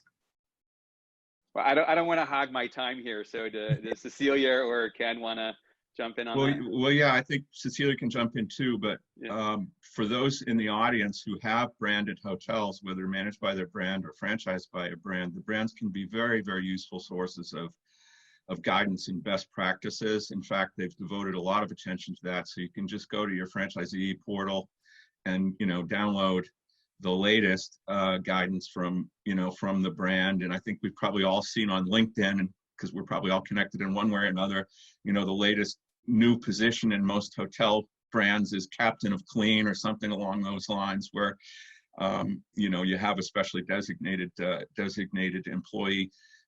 But Marriott had a pretty detailed treatment of what not to do in the kind of agreement Josh was discussing, and hearing him just lay it out. He did it perfectly. And you didn't tell people how much time they gave you to do it, which was an interesting story. Yeah, so the brands can actually be your friend in that regard. So utilize them, you pay them fees, you might as well get some benefit out of it. And not just in how to convert the hotel to a sanctuary hotel, but also in reopening. They've released a lot of very, very detailed operational guidelines about how to get a hotel converted back from a sanctuary hotel or a closed hotel back to open, what the new cleaning requirements are going to be, with specific changes to different kinds of job organization, job descriptions. They're a huge resource right now, actually. And I spend a lot of my time fighting with the brands on behalf of my clients. So I take this from someone who does that. They've been a huge resource across the board, I think, in this. It's tough love, Cecilia. Yeah. Cecilia, while I have you, I mean, is the hotel lending environment, do you notice, I mean, is that completely shut down, or are there any deals that you see still moving forward? So I'd be curious to hear what Ken and Josh have seen, but I have not seen a hotel deal, not a loan deal, not an acquisition or sale deal that has gotten going or since everything started closing for COVID-19. I've heard anecdotally there were some that were in the works that closed, but I think were long in the works before we all hit this crisis. I was intrigued, everyone's probably seen this, I think it's, in all of the press about Ashford Hotels and the PPP loan and having to give all that money back, it was reported that they had been going to close a sale in order to raise cash for operations. They chose not to complete the sale because they thought they were going to get the PPP loans. And now they've given that money back. And but that was the only thing I'd seen about someone trying to sell some hotels in order to raise cash to maintain the rest of the portfolio. So there's nothing going on that we're aware of. Josh and Ken, anything you guys are seeing? Yeah, I would just add, I mean, we're starting to see people testing the waters. I think that, you know, the answer to the question, Cameron, is that you cannot get, to my knowledge, you cannot get hotel debt right now for like a new acquisition. So it's all cash. And you are starting to see some assets being brought to market. I think a lot of those are just kind of testing the waters. Like you see these kind of offerings come out, and then a couple of days later, they get pulled back. And you know what I'm hearing is that, you know, you're looking at a 25% or more discount versus 2019 valuations. And so, you know, I think that you know, there are some note sales that are kind of going on, a lot of stuff that was sort of troubled before COVID-19 hit. I think Jim Barry showed the slide that at the end of 2019 the market was sort of not doing that great to begin with. I don't think that you're going to see anything more than just people sort of dipping their toes in the pond until after this 3-month grace period is over, you know, and then there'll be capital calls. And again, this is just my best guess, but, you know, you'll start to see some people who just don't want to fund or can't fund the next 2 years until we get our check mark recovery that Jim Barry was talking about. So, you know, it's just, we're not really there at the point yet where I think we're seeing a lot of transactions, but there are all cash buyers out there. There's a lot of money that's been raised over the past couple of years, and, you know, they're there, but they're not going to buy for anything except for a pretty steep discount, is my opinion. And I think people aren't ready to take that discount yet, because they are getting relief if you've got a balance sheet lender, and the brands are helping out. So I think things just haven't reached the stage where people are willing to take that discount. Is that why, I mean, over the last week, you've seen a lot of the big brands have their earnings calls, and it was just kind of in lockstep. You had Wyndham, Hilton, Hyatt, Marriott, I mean, the list goes on and on, all sort of touting initial growth in the recovery is going to come from brand conversions. I mean, do you expect that to kind of be the most transaction activity in the hotel space, at least in the first year or two of recovery? I don't know where they're going to get the money to convert. That's the piece of it I don't understand. I mean, maybe somebody's going to start a business giving, you know, like essentially preferred equity or mezz debt for that kind of funding to convert, but you're really going to have to make a good pitch that it's going to pay off in the end. Makes sense. Actually, I've got some clients that are worried about the opposite issue, which is with regard to financial incentives that existing brands have provided to hotels in development or approaching development to open. Are the brands going to be there with those financial incentives, or is that going to get stretched out or converted to something else? And I've got people starting to think about that. And I have been. I don't know exactly how that's going to play out, but I agree with Cecilia. I don't know where that money's going to come from. I'm going to think probably there's going to be some opportunities in the capital stack as we emerge, and, you know, there does become some liquidity at some point. You know, if you have a loan maturing this year, you better hope it's the end of this year. You can refinance, but if you saw the slides on the earlier presentation, you're at a lower, you know, loan to value level. So you're going to have to open up a hole in the capital stack, and maybe there's going to be some opportunity for players to come in and, you know, plug that hole somehow. Got it. Josh, we're hearing a lot about business interruption insurance and legal threats around the world, with the UK. That's good. I'm glad you're hearing a lot about it. And I mean, in our own backyard with Legal Seafoods, I know like different sectors within UK hospitality is also planning lawsuits. Where do you see some of that litigation, and especially given your past, the legislation going? Yeah, so I'll talk about legislation, and then I'll let my friends on the panel talk about litigation.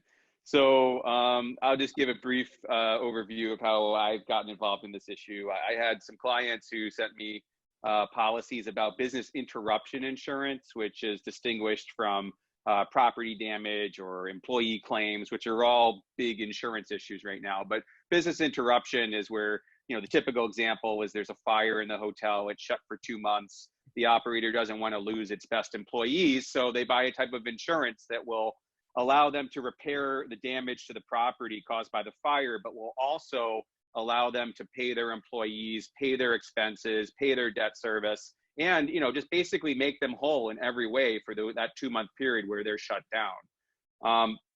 So anyway, getting back to how I got involved in this, I had a client send me a policy, and he asked me if I thought that the business interruption insurance would cover the shutdown and the interruptions caused by COVID-19. I was saying that it would be an uphill battle, to say the least, to litigate it. And again, I'll defer the litigation to Ken and Cecilia. But Thanks. what I decided is, well, my job isn't any easier here, Ken. So what I decided at that point is that I would try to introduce some legislation into the Massachusetts state legislature that would clarify some of the ambiguous language in these policies. You could go to court and litigate those ambiguities, but that's not, I don't live in that space. And frankly, we don't have a litigator on this panel to my knowledge, but so I introduced some legislation that was modeled after some legislation that was introduced in New Jersey. To say I introduced it is actually not accurate. My best friend from law school, who was also the best man at my wedding, Senator Jamie Eldridge from Acton. I worked with him. I worked with his legislative director. We took the New Jersey bill. We improved it, I believe, and the insurance companies think that we did, because they've been talking about how the Massachusetts bill is even more aggressive than the New Jersey bill was. And we filed it. He filed it in early April. As of today, we have 47 co-sponsors. We have nearly half the Senate. It's been reported to the Financial Services Committee. Senator Welch has drafted a letter to the congressional delegation, the Massachusetts congressional delegation, asking the federal government for help. Very briefly, what the legislation does is it says that notwithstanding two of the biggest hurdles in the policy, which are the virus exclusion that was passed in 2006 after the SARS pandemic, and what's called the property damage requirement, which says that you don't get business interruption insurance coverage unless there's actual property damage, the insurer has to pay to their policyholder, and then the insurer gets reimbursed by the Commonwealth of Massachusetts. So any claims that this bill is going to bankrupt the insurance industry, which by the way has $800 billion of reserves right now and has not paid out one single claim in this country for business interruption. The only claim that's been paid has been the All England Club for Wimbledon, because they bought a special type of coverage. But in the United States of America, there hasn't been a single business interruption insurance claim paid. And the Massachusetts bill, unlike the Louisiana bill, reimburses the insurance industry for every nickel that they spend under this program. So it does not hurt the insurance industry immediately at all. And then there is the ability under the statute to have an assessment or a surcharge against the industry over 5, 10, 20, potentially 20 years. The industry will have to pay for this sort of emergency fund, if you will, for the COVID-19 pandemic. Massachusetts has a AA bond rating. They have the ability to float this money for many, many years. So the bill would work well. The problem is that there's just mass confusion in all 50 states. I mean, we have South Carolina, New Jersey, New York, Ohio, Louisiana. They've all filed similar types of bills. And there have been 2 other bills now filed in Congress, in the US Congress. Trump has come out and said that he is all for this type of legislation. He believes that the insurers should be stepping up and helping out and sharing some of the pain. They've really just walked between the raindrops through this entire crisis. I'm talking about casualty and property. Health insurance is a complete different story. But so that's what I've done. Anybody who's listening, we need more co-sponsors. We need more support. I'm thrilled that we have 44 co-sponsors, but I don't know that, it's an uphill battle in Massachusetts. I don't know if it's going to get passed here, but that's not really the point. Like healthcare, like so many issues, it's got to start with the states. We have to be able to send a clear message that the federal government that something needs to happen. The Triple P was in many ways a failure for the lodging industry. Something has got to be done. This is one way to do it. And the more support it gets, the better it is for everyone. Ken, Cecilia, do you have anything to add? Well, no, very interesting, and you know, Josh's foray into public policy is fascinating, and I think everybody on this phone call wishes him great success, because that would be, you know, a game changer. We recently, you know, Josh was kind enough to circulate recently a copy of the complaint in the litigation that Legal Seafoods brought, and they came up with a number of what I guess I'd say are very air quotes, creative arguments about the physical damage requirement being satisfied by the presence of the virus on surfaces in the hotel, on property that then became damaged because it was contaminated. And it would be very interesting to see how that piece of that case goes forward, because for one reason or another, apparently, Legal Seafoods policy did not have a communicable disease exclusion in it. So, you know, we'll see how far they get. The other thing that might be floating around out there, and this is just total craziness, and I'll throw it in just because it is insurance, but it's the terrorism risk insurance program. Would require, I guess, also physical damage as a predicate, would require the government to declare some kind of terrorist act as having been committed. You know, with the government we have, it's not beyond imagining that at some point in time, such a declaration might be made, and that could be an interesting development for those of our clients who have terrorism insurance. I mean, one thing I would add to what Ken just said is that it's not just property damage, it's property loss.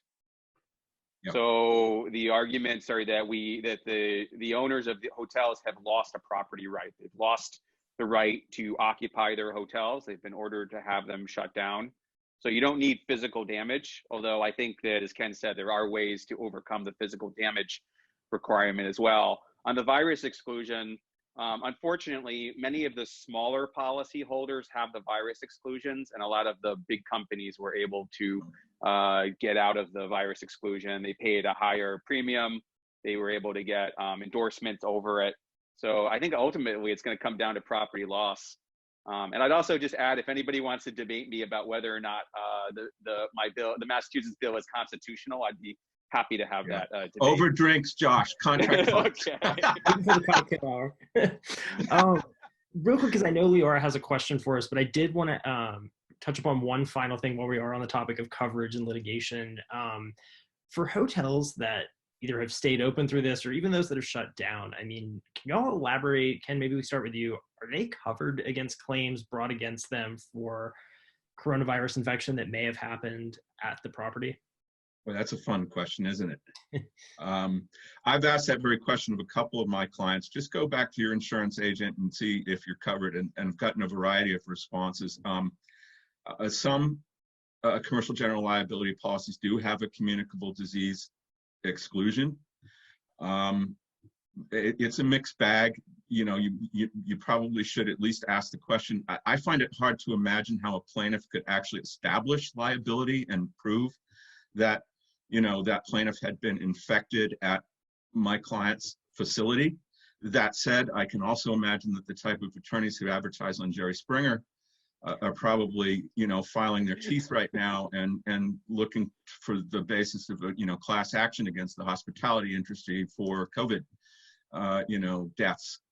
But, you know, going back again to the very, very good guidance about best practices that the brands have put out, I think if you follow that, you know, you're probably giving yourself a pretty good defense. So in my mind, kind of what it comes down to really, if you have such an exclusion in your policy, it's what you're really losing is the insurance company paying for your defense costs. You're going to have to hire your own, you know, lawyer potentially, you know, but I have a hard time seeing the basis of liability unless the operator has been really negligent, like knowingly let an infected employee in, or, you know, blatantly ignored social distancing or you know, best practices. So while you may go back to your policy and find out you're, quote, not covered, I don't think it's a reason to say the sky is falling, but it is certainly a reason, you know, which reason exists anyway to follow best practices.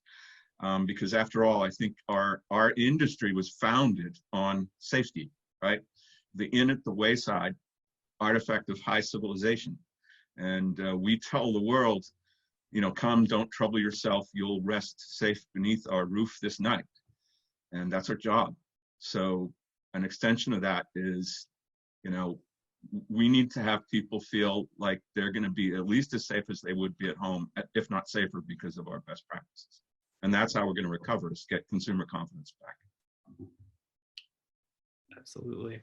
Well, I know we had a couple of areas that we still wanted to touch upon, but we are running against time. So Leora, I know you had some questions you wanted to ask, so I hand it over to you.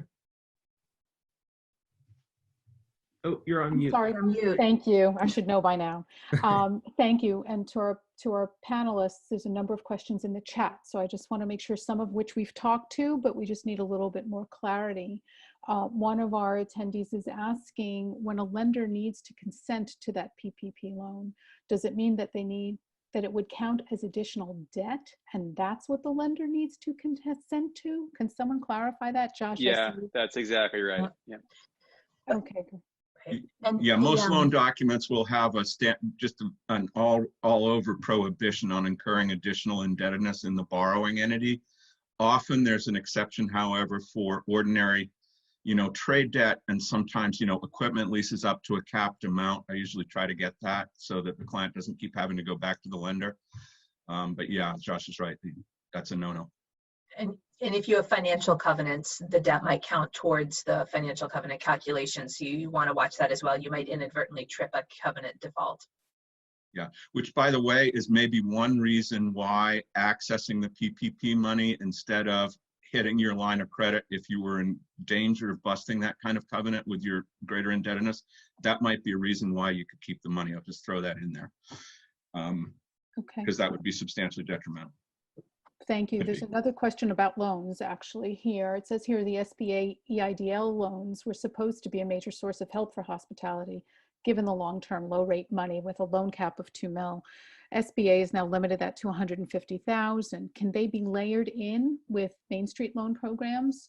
Has anyone on the panel closed a deal or a Main Street loan yet? Well, the Main Street loan program isn't, it's been reported that it's up and running, but it's not. So no. You can layer them. And the problem, I'm looking at the comment in the chat as well, the problem with the EIDL loans is that recently they were made unavailable to any businesses other than agricultural businesses. So if you don't already have one, they're no longer available to hotels or restaurants. There's another question here. Thank you, Cecilia. There's another question here which may come up again in our operations panel shortly, but someone's asking about dealing with customers who want to book events or blocks of rooms, but need the flexibility to either reschedule or cancel without absorbing a loss in the event that that event cannot happen, or there's travel restrictions. How are you advising clients? Has that come up for anybody at this point? So I have not been asked that specific question by a client, but I know from various consultants that we've been talking to that if you're a branded hotel, the brands have guidance on that, on how to deal with bookings, and they've really quite broadly relaxed rules about cancellation fees and allowed much broader rebooking and rescheduling and cancellation rights for customers. And then I think a lot of people are looking at force majeure clauses and trying to figure out whether those give them greater rights than what the brands are already allowing, depending on the event. And there it really depends on, are you in a state with a mandated closure order? Are you in a state where people can't travel in or out, or a country where people can't travel in or out? It's very specific to the location. There is one last question for this panel, if I may. It says, as more states are likely to institute rules on workers for comp insurance, are more states likely to institute rules on workers' comp insurance, similar to Illinois, for example? If an employee gets COVID, it's on the operator to prove that it wasn't contracted on the job. Anybody want to talk to that?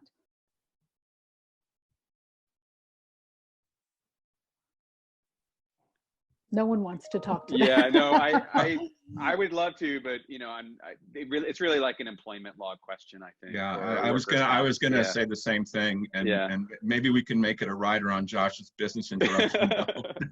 Okay, actually, before we close, I just want to say one more thing about business interruption, which is that for anybody listening, we've been advising all of our clients to file a claim under their policy, even if it gets rejected, because whether it's through some of these class actions or other litigation, or whether it's through a statute, there's no downside to filing a claim.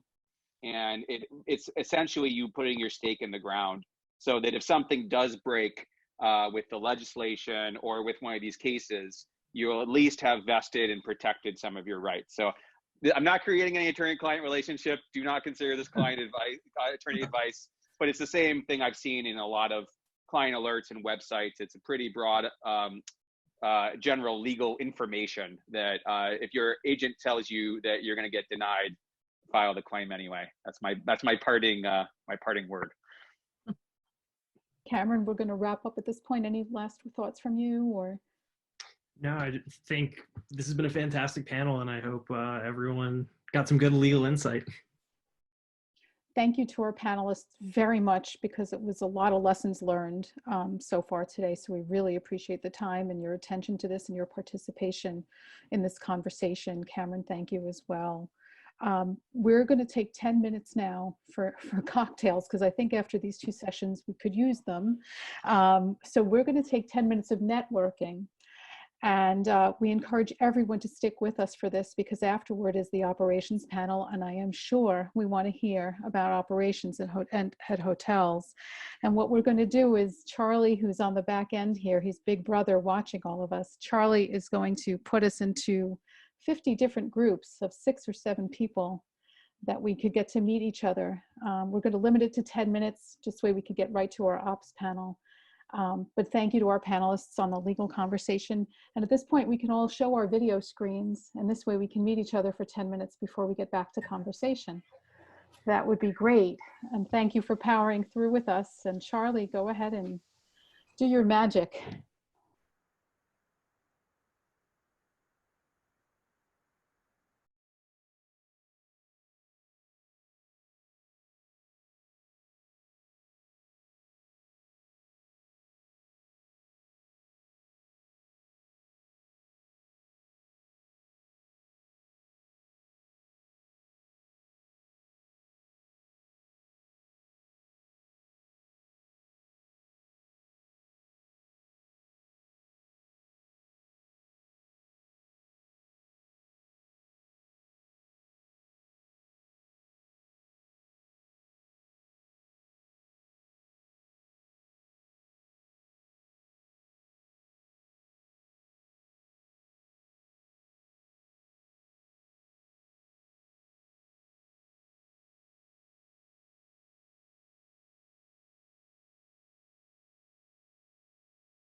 We have some buyouts, full hotel buyouts in New York City for COVID,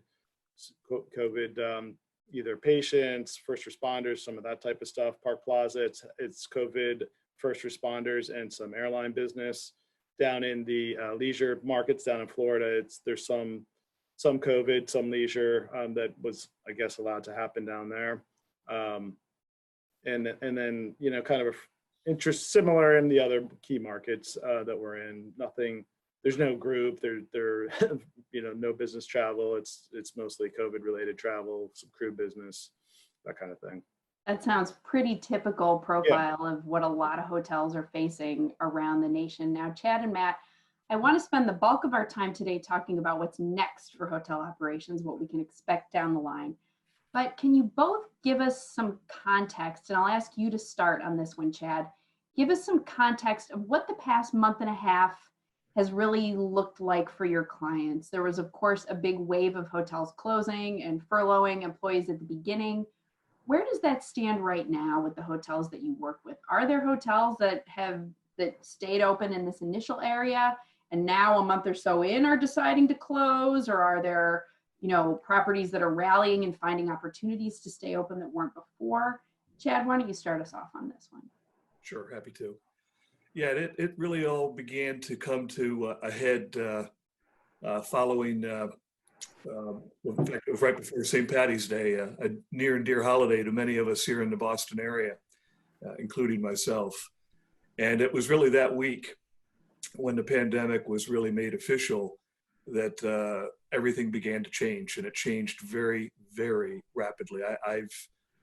Other than a 9/11 event, which was a real event that forced immediate change because it was so visual, you know, this was a virus that was attacking us that I think we weren't prepared for, obviously. And when it hit very hard.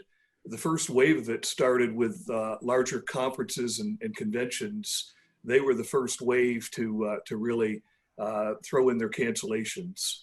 And then within a matter of a week to 10 days, group business throughout the country was whitewashed, not just for the balance of March, but for April and then for May. And the initial assessment was that this was going to be, you know, just that. It was going to be a short-term, essentially an April-May event. And so the group hotels that were primarily group took the hit first. And once group business went away, you were really forced to deal with a situation of whether to suspend operations, which is code for closing the hotel, or develop a low occupancy scenario. And so it started with the group hotels, and it was very difficult, although we still, believe it or not, have a number of convention center hotels that are open, probably a half a dozen in our portfolio. And they're surviving on airline contract business, and they're also surviving on some of the local help that's needed in terms of providing beds for first responders and other situations of that nature. Luxury was the second one that took it really hard. And there was a lot of cancellations that occurred in luxury. And so the whole process of trying to develop these plans, whether to stay open or whether to go to a low occupancy scenario, had to be done, and had to be done across our portfolio. Some were pretty obvious, and others maybe not quite so. And so we in our group had really two waves of this. The first wave, I would say, probably took out 40 to 50% of our hotels within a week to 10 days, where a decision was made to suspend operations. And then we had a second wave about a week or two later. It was probably right around the 1st of April, where it became evident that this was going to last longer than what we originally thought. And a second wave of closings occurred.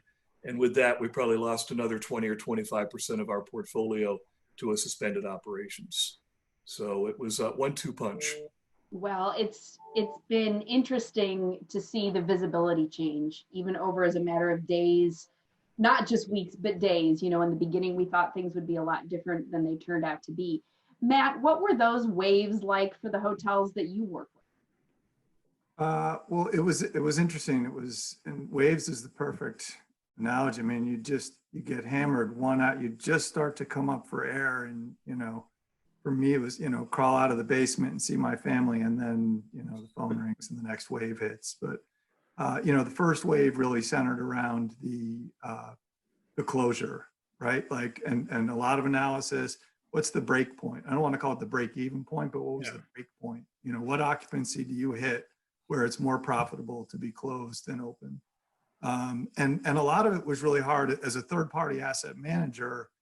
I always say, my role, I stake out the ground of, I'm about the dollars, and so it's doing the cold hard analysis of, what's the break point, and then how lean can we go, right? Which means furloughing a lot of people. It was so emotionally, it was just draining, to make these decisions. Furloughing these people was terrible, being involved in advising our owners on it. And then going through the process of deciding who stayed and what they did, and what the impact was. So that was sort of the first wave. Second wave was the PPP, figuring all of that out, applying for that, and then trying to understand it, as we've talked about today, how much it changes and how hard that's been, staying on top of it. And then and then there's the constant wave of what's this going to be like? How long is this going to go? What's the impact to our financing, to our ability to meet debt service? Where's the money going to come from? What are the levers we can pull to come up with more cash to keep the entity going? And now we're in the phase, a lot of my time's focused, this most recent wave is the reopening.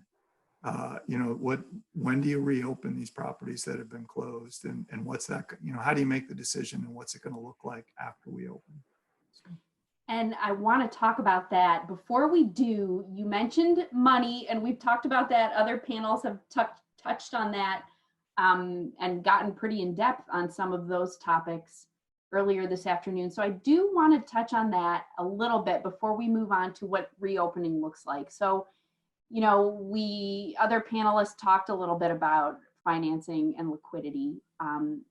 I'd love to hear some of your take on how you and your clients are approaching some of those things, like the PPP loans, other sources of liquidity. We've heard a lot about tapping FF&E reserves as a source of operating capital, that sort of being pretty much a given right now. What are you all seeing in terms of the PPP loan money? Keeping it, sending it back? I'll jump on this one, I guess. We've done a little bit of both. In some cases, we've actually gotten it, and before we did anything with it, we sent it back. The guidance on the PPPs, although certainly a program with great intentions, has largely missed the mark as it relates to hotels and restaurants.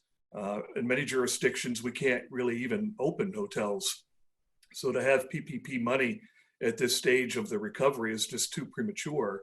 It would have been helpful for us to be able to have a longer runway on the PPP, which right now is 8 weeks after you get it, with a drop dead date of June 30th. And so the practicality of using that money in that timetable has been a real challenge. And then just the rules of who could qualify for it and how it's going to be measured in terms of forgiveness. Frankly, the forgiveness rules are still not really completely defined yet. They keep changing through frequently asked questions, serving as updates to what they think will be allowed versus what will not be allowed. So, but in some properties where we have been open, it has provided a source of funds, because you said it. I mean, cash is critical right now, and even cash that may not be forgiven at an interest rate of 1%, there's a compelling proposition, if you did not have liquidity, to at least use this as an additional source of liquidity. John, how about you? Has Highgate gone after any of that money? It would be done by our local ownership groups, and we did have a number of them that did apply initially, and then as the process started to shake out, a number of them also pulled back for a variety of different reasons. And then a couple of our ownership groups locally did receive some money and are working through the process now. But as Chad, kind of the same thing that Chad shared, some liquidity situations, very little in terms of labor, application, just because hotels really are closed. Our hotels that receive those monies are not open. Mm-hmm. Matt, what's your experience been with it? You know, it sounds like there's a lot of uncertainties, like there is with everything else that we're facing, but it's tough to be, you know, to not see the end point of what some of these, what's attached to the regulations before you go after it. Right. Well, that was the biggest challenge, right? Was trying to figure that out. I mean, right up to the 11th hour, you know, with some clients, and you know, it was just it was just nuts. You know, the whole process. You know, those days of trying to figure out, well, you know, when does it? You know, one of the questions early on, when does the 8 weeks start? You know, that was the magic number of, you know, how, you know, for having your employees back on board, and what did that mean? So it was a challenging period, and it really varied, you know, and as Jon said, it depended a lot on the liquidity of the ownership group. So that was the big driver for them. So is there any advice that you might give hoteliers who are listening in today? I know that a lot of those processes have already been navigated, but any advice that any of you would give people listening in on particular things to keep an eye on when you're looking at where the money's coming from to run hotels? Well, the biggest opportunity, frankly, for a lot of us was something that we oftentimes viewed as sort of a hassle, and that is the FF&E reserve. We're the only type of real estate that has that as sort of a permanent cost on a P&L, and many times it's a hassle because you want to negotiate that to a lower number, and you hate putting money away when you could be using it for other purposes when it's just sitting in a nominal checking account. But in this case, it's probably been the savior of liquidity for the majority of hotel owners. And so the real challenge there was to work. It took 2 sign-offs really to have access to the FF&E reserve. The first is you needed to get the brand to sign off on it. And the brand typically wanted to define how it could be used. And by the way, one of those ways it could not be used typically was for debt service. The brand did not want an owner to pay debt service out of that. They wanted to pay operating expenses and payroll. And then of course you needed your creditor, your bank, your lender to sign off on it. And they of course needed the brand to sign off on it. So in this little triangular communication, you needed everyone to sort of play nice, and by and large everybody did. And it's really been the FF&E reserves that have given us the liquidity that we need to pay the ongoing operating expenses, which in most hotels today are losing money on a month-to-month basis. So it's been a bit of a savior at this point. Indeed. Let's start looking forward now, because I'm trying to keep us on path to stick within our time. Let's start looking forward now. We're at the stage, as you've all mentioned, where states are starting to outline their plans for reopening. And those plans, of course, include hotels. And we're starting to see lots of guidelines around capacity and meetings and timing and quarantines and so on. You all operate and work with clients who operate in multiple states. How are you and your clients keeping track of these different guidelines? And have you learned any interesting things about any particular states? Matt, I'll start with you because I know that you know, you've got a lot of insight into local New England region in particular. Yeah, so in fact, it's funny, earlier in the conference today, I got an email about Rhode Island. One of the properties I asset manage is a luxury hotel down on the beach in Rhode Island. And, you know, so of course we've been busy making plans for what are we going to do for the summer. And in my role, you know, as the asset manager is looking at the profitability. You know, at that property, it's, you know, all about taking care of the guests, and I'm worried about how we're going to pay for things. Right. So for example, the latest email was, well, there hasn't been a decision made on valet parking. Well, so if you don't have valet parking, then, well, we could have people self-park, but we don't have enough spaces. So they're going to be a mile away. So we'll rent a trolley, you know. Well, you know, my first question is, well, who's paying for the trolley? You know, we need to increase what we're charging for parking. So that's just one example in the whole litany. You know, there's all kinds of different things that impact the profitability as we start looking at the regulations as they're released. You know, the most common one is a 25% capacity. You know, you can open at 25% of your capacity, but And so early on, I spent a lot of time looking at who was open and what that might, who had released recommendations and what those recommendations might suggest for other properties as they open. So, and the first was Rhode Island. In New England area was Rhode Island, followed by Maine, in terms of giving an indication of what their requirements were going to be.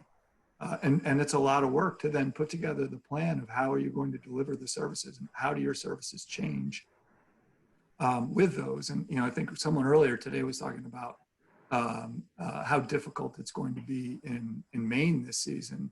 They put hard dates. The governor put hard dates there, and those dates include a 14-day quarantine for people coming from out of state. Well, that pretty much wipes out the majority of the season in Maine. Rhode Island is a little bit more. They're looking at hurdles, right? Meeting certain mileposts, if you will. And as they do that, then they'll open. But there's a long way to go in terms of figuring out, and the direction hasn't been provided. We can only surmise. And again, that's where it's helpful to look at other states just to see what they're doing as a precursor for what might happen in the states where we have properties. Jon, how are you handling it? And what conversations is Highgate having? Are there ways to standardize operations around multiple versions of state regulations, or do you have to approach it all on a state-by-state basis? Yeah, I mean, a lot of it's state by state, and Massachusetts, as far as I know the governor made some announcements today, but not a lot of specific, time-bound information there. So we're just planning, as Matt kind of said, we're planning for the future for everything from valet parking to laundry service to guest and associate safety issues, all of that. And it's the same thing for across our portfolio. On a group of our other VP of Ops with Highgate, and we're going through all our SOPs across all of our different locations that will all then be localized and made appropriate for the different operations that we have. We're all kind of in a waiting mode. We're looking at what other brands are doing, what other state regulations are out there. American Hotel Lodging Association has come out with some guidelines. I really like what the California Hotel Lodging Association, with their checklist and self-certification has. I think that's helpful. There's just so many moving parts to this. Somebody sent a video over the weekend of a resort brand that had their video for guests and all that they were doing. They had 140 different touch points that specifically focused on sanitary conditions and health and safety.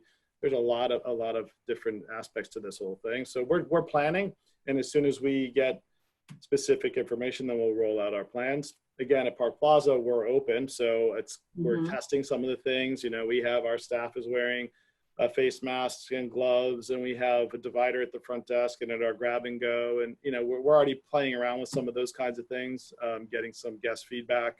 But I think it's going to be a learning process that we go through, and there'll be phases of everything that we do. We'll probably start out with some extremes and then relax things as we go into it and and head into the later parts of the recovery mode. But we also need we need information. We don't know about the group market. We're getting lots of calls right now. On Friday, there were some comments made about the 4th of July and parades and those kinds of things. And without any specific information, then guests take that very to heart, and all of a sudden we have brides calling up for August. Can we have our wedding? Can we have my events in October? Meeting planners want to know, does the comments that were just made apply to our fall event? And we don't know the answer to those questions. So unfortunately, in this very uncertain time, we just have more uncertain information that's out there. Yeah. I said something in a conversation the other day about, we often use that phrase, in these uncertain times. I don't think that's had as much meaning before now as it really does. I think we all truly understand what is behind the loaded meaning behind uncertain. Exactly. Now, Chad, I want to ask you about, there's a difference between states saying a hotel can open and hotels actually being able to make that work. And you work with a lot of large full service hotels. How are they preparing? Do you anticipate that some may delay even further? Because, we haven't even talked about segmentation in group business yet, but I'd be interested to know what sort of metrics they're looking for to indicate that they can reopen. Right, a very good question. Yes, some are going to likely delay their openings, and we're going to really try to do it based upon business volume. And it's hard when you're still in a shutdown mode like we are here in Massachusetts to measure what that recovery volume is going to look like. And yes, we can look at other states, and it's encouraging, frankly, to look at some of these other states that have reopened their economies in at least the first phase. And it has had a positive bounce to hotel occupancies. I looked at some information that came out through STR. I know near and dear to you, Stephanie, and places like the coasts along Alabama, Mississippi, Texas, Florida, where they opened up a lot of those beach locales. And sure enough, the occupancies for the weekend actually doubled from the previous weekend in April to when they opened in May. Doubled from a 20 to 25% to a 45 to 50%. And that's probably our new normal. But to address your question, yeah, there's going to be a staggering, I think, of openings for hotels. Although we all closed around the same time, I do not expect that we're all going to reopen at the same time, even if the regulations and the governors are allowing us to do so. It'll be a staggered reopening. Right. Matt, would you agree? Oh, yeah. Yeah, absolutely. I mean, look, if the demand isn't there, you know, and that's what's so hard about the PPP, right? That we didn't really touch on was, you know, so you take the money, you hire all your employees, and then the demand isn't there, and you lay them off again. And, you know, the headache of, you know, the unemployment process, of the filing process. I mean, you got so many different issues going on with, you know, you've got some employees that are making more than they did when they were working. And then you've got just the headache of trying to file for unemployment insurance. It's just nuts. So you do need to be careful about reopening is not something to take lightly. And it isn't just a matter of the demand, the immediate demand. Then it's also a question of how long is the demand going to last? Stuff. We've touched on some of the particulars around group business in particular, and I think that's the one where there's just so little visibility. The early guidelines or the guidance that we see around group meetings and events, when you look at, you know, some hotels specifically are coming up with their own protocols, states are as well around gatherings. So we hear things like limiting number of people, limiting where they can be in a place, how they can move around an area, seating 3 people at a 12-top table, protocols like linen changes for events, no passed microphones. Is there a point at which the business is not worth the cost of widespread changes that may not be in place forever? Or would you take any group business that you could? Because it's going to come at a cost when it comes back. Yeah, it is going to come at a cost, and you know, we're already experiencing that with the business that we have now. As you've seen, you know, ADRs are down almost 50% from where they were last year, and it's going to be tough, I think, to try to get an ADR anywhere remotely close to what we had pre-COVID as we move forward. Yes, you may have some group contracts that lock that in place, but there's still going to be an ask likely from them, if they even show up, to have some discount or some type of a concession given the state of affairs. I think you're right though, Stephanie. I think it's going to change the cost paradigm of hotels. I think in some cases the costs certainly are going to go up. You outlined those areas where it is going to cost more, but I think in other areas it may actually cost less. Just for example, I think what you've been hearing a lot about, and you know, a lot of our hotels, 2/3 of them anyway, are brand operated. The other third are independents, and the brands are beginning to provide guidance on housekeeping standards. And it's likely going to be a situation where you're not going to provide daily housekeeping. It's going to be done, you know, upon arrival. Your room will be cleaned and sanitized. And then if you're there for a 2 or 3 night stay, chances are you're not going to want anybody in your room. And so they're going to respect that. And so your room may not get freshed or cleaned until your departure.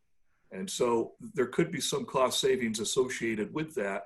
And in the short term that we're looking at, whatever that might be, occupancies are not going to be at a level where you're necessarily going to need every room in your hotel clean 100% of the time when they're vacant. So I think there's going to be a staggering of rooms and cleanings and things of that nature, which may provide some level of an offset to that. I think that'll be an interesting conversation to have 6 months down the road or 9 months with asset managers to hear how that has all shaken out.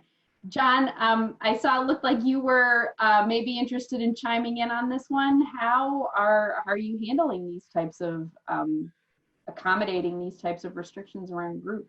Yeah, it's funny. I mean, at this point in time, honestly, the group market is continues to evaporate. I mean, we really aren't underway with any serious discussions right now with detailed planning like we normally would at this cycle.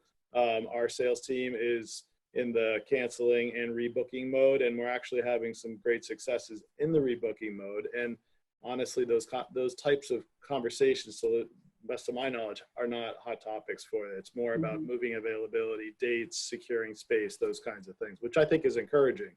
And we are seeing, I mean, I think this year is going to be, unfortunately, going to be a write-off in terms of group demand. But, we do see, we had good pace going into 2021. We continue to see lots of interest. We're hoping that we are actively working on moving a lot of our group that are changing dates from this year, pushing into 21. And potentially there'll be some pent-up demand, obviously, for things that didn't happen in 2020. So those are the conversations. I mean, in my discussions with our sales and catering and conference services teams, very little so far. The big question is, though, is what are you doing from a health and safety standpoint? That's everybody wants to know.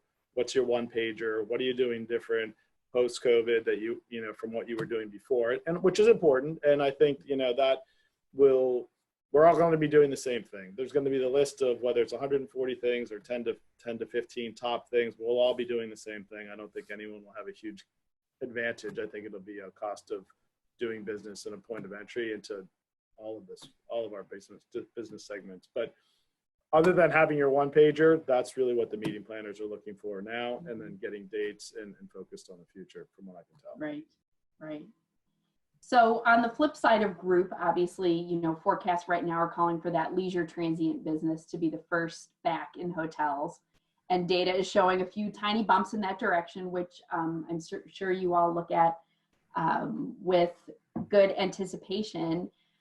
How does that factor in to forecast? I know forecasting right now is absolutely impossible to do, but when you think about if the majority of business coming back is going to be leisure transient, what other questions or conversations does that start around your virtual boardrooms or virtual client meetings as you look at the rest of 2020 and 2021?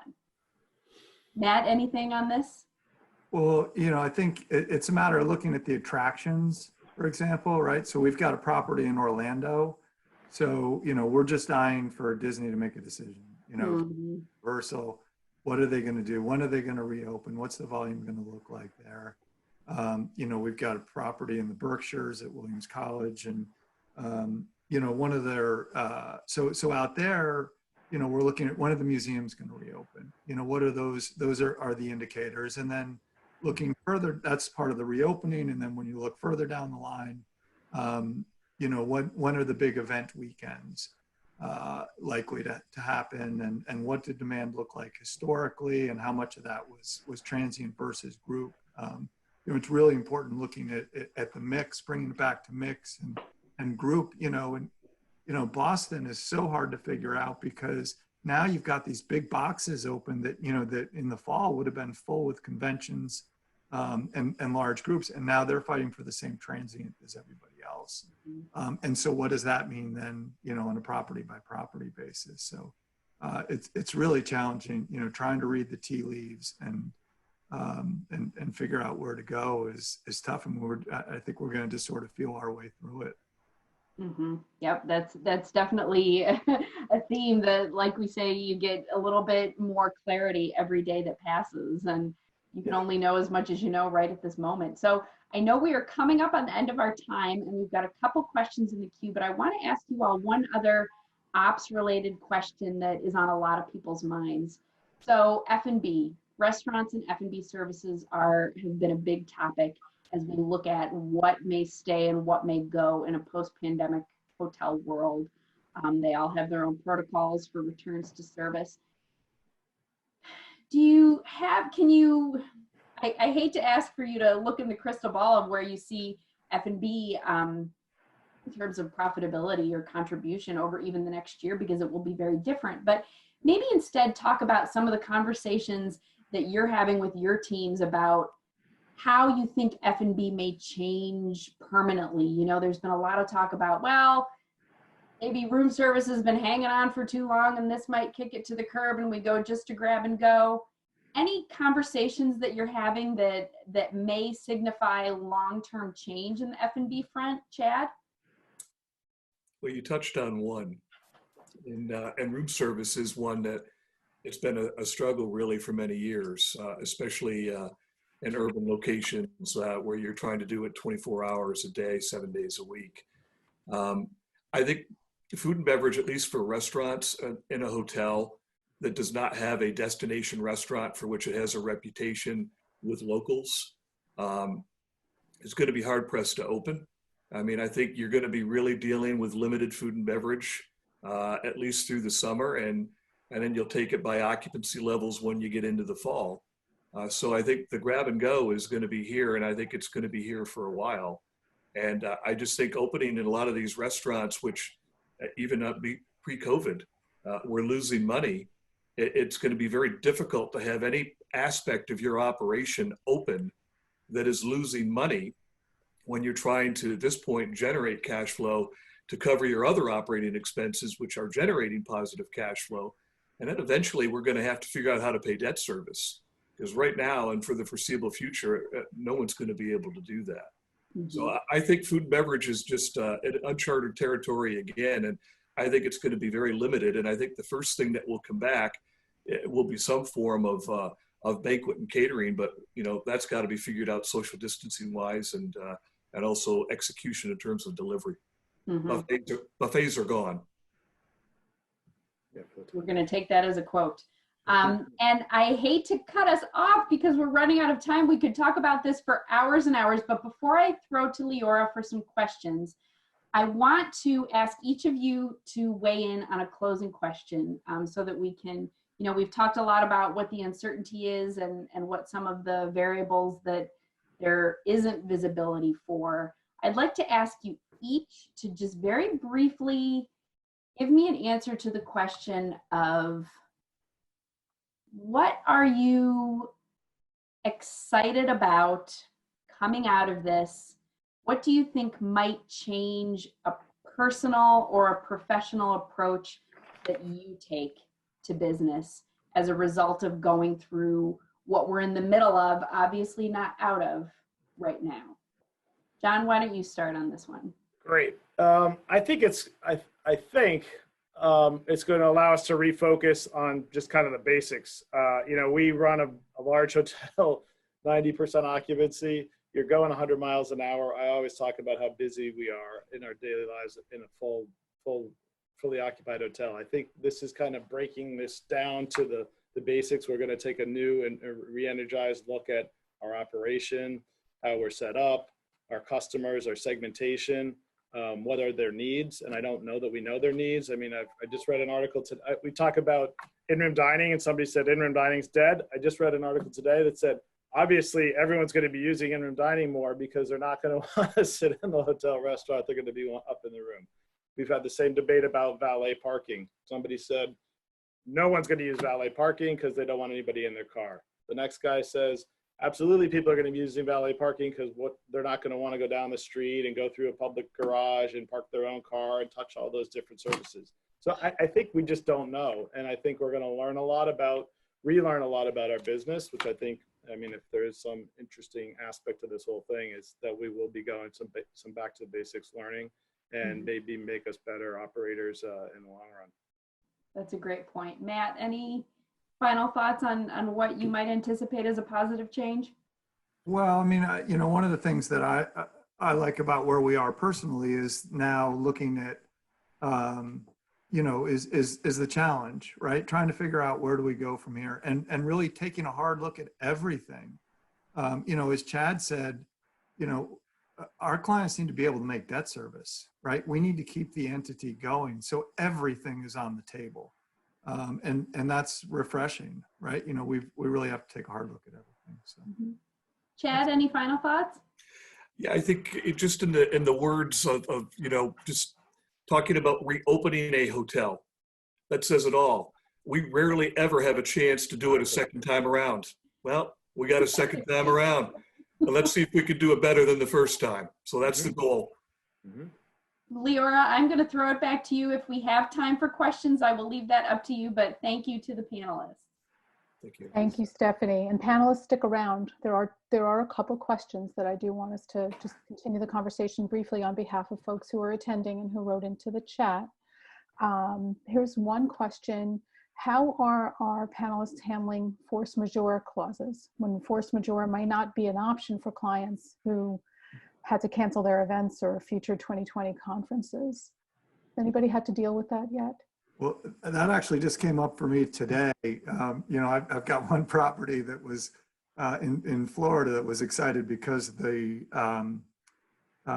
you know, they've lifted the, or I think they're about to announce that they're going to go to groups of 50 by September, which means our clients that were under contract with groups of less than 50 in the month of September now, you know, you have to pay us or we have to come to some kind of mutual agreement. So that's how it's coming into play in my world in real time, I guess. Does anybody else have to deal with that? John, have you had that? Yeah, I mean, the comments that came out on Friday about the 4th of July and parades being canceled, then we have a meeting planner in November saying, well, I have force majeure, I can cancel, I don't have to pay anything because of something like that. So again, when we go back to some specificity on some of these things, I think, you know, it's confusing to some people. You know, we're honestly handling it on a case-by-case basis in terms of cancellations, rebooking, and really kind of getting into each booking really directly and looking at customer relationships, rebooking opportunities, and going from there. Chad, anything you want to add to that question? No, I think these guys have covered it. You know, it really, there hasn't been a lot of guidance. So without guidance into the future, it's hard to say, will it be a force majeure event that's a cancellation or not? Just as Matt and John have pointed out, it's been easier to point to force majeure when your governor is telling you you should not open and you cannot have group gatherings of greater than 10 people. Well, there you have it. It's pretty black and white. Speaking of guidance, thank you. Any guidance from you to the folks attending here today in terms of pricing and room rates for the next year? If you were to take a guess on the ADR, what % increase or decrease are you possibly forecasting for the ADR in your portfolios for the next year? Does anybody want to start that? Not it. Not Matt. Yeah, I mean, I can't forecast beyond the month of May at this point. So to try to forecast what ADR is going to be by the end of the year would be just a wild guess. I'd agree. Wow. Great. ADR, it's unfortunately the integrity of ADR has been compromised, bottom line. When you take your group out of the hotel for the rest of the year, for the most part, as we talked about earlier, that segment is gone. That means there's pressure then on the rest of the segments that are left producing demand. And because there won't be abundance of that demand, there's going to be pressure on ADRs. And it's just going to be the reality of what we're faced with, at least through the balance of 2020. Yeah, part of that will be affected by any supply that does not come back to the market. We just don't know, right? I mean, according to our calculations of the approximately 25,000 hotel rooms that are in the Boston market, about 17,000 of those hotel rooms are closed. It depends on how quickly they come back to market. There's other segments that are starting to bubble up here to create demand in college and university housing for the fall, some of those kinds of things that could backfill, not at the same rate level, but at least occupancy that then could potentially give some insulation to at least revenue streams and some pricing concerns there. Thank you. Thank you to Matt and John and Chad and Stephanie for this last conversation. And we're going to wrap up now before I introduce it over to Brad, because I think we could use a little levity and comedy at this time. If anyone wants to reveal the videos for a few minutes, I welcome you to do so. I just want to share on behalf of the School of Hospitality Administration at Boston University and on behalf of Pinnacle Advisory Group, thank you to our participants for joining in on this conversation and sharing such candid thoughts. And thank you to all of you who are interested in supporting the industry. We all have to stay creative and remain supportive of each other. This is definitely, we're in it together. There's no question. I think that's another line, Stephanie, kind of like uncertain times, we're in it together is really true. I'm sure you've all heard the word pivot. I've heard the word pivot, I think, every single day in the last 8 weeks. And I just wanted us to stay positive for each other, for the sake of our students who might be listening in, our alumni, our younger alumni, and some of the alumni who are established in the industry. We can be as creative as we need to be because anything goes right now. So your conversations and your candor is helpful to us and to our students because they do have a passion the way you do to see this industry succeed. So these conversations have to continue. Thank you, everybody. Stay well, stay healthy. We'll be in touch soon. Have a great evening. Thank you all.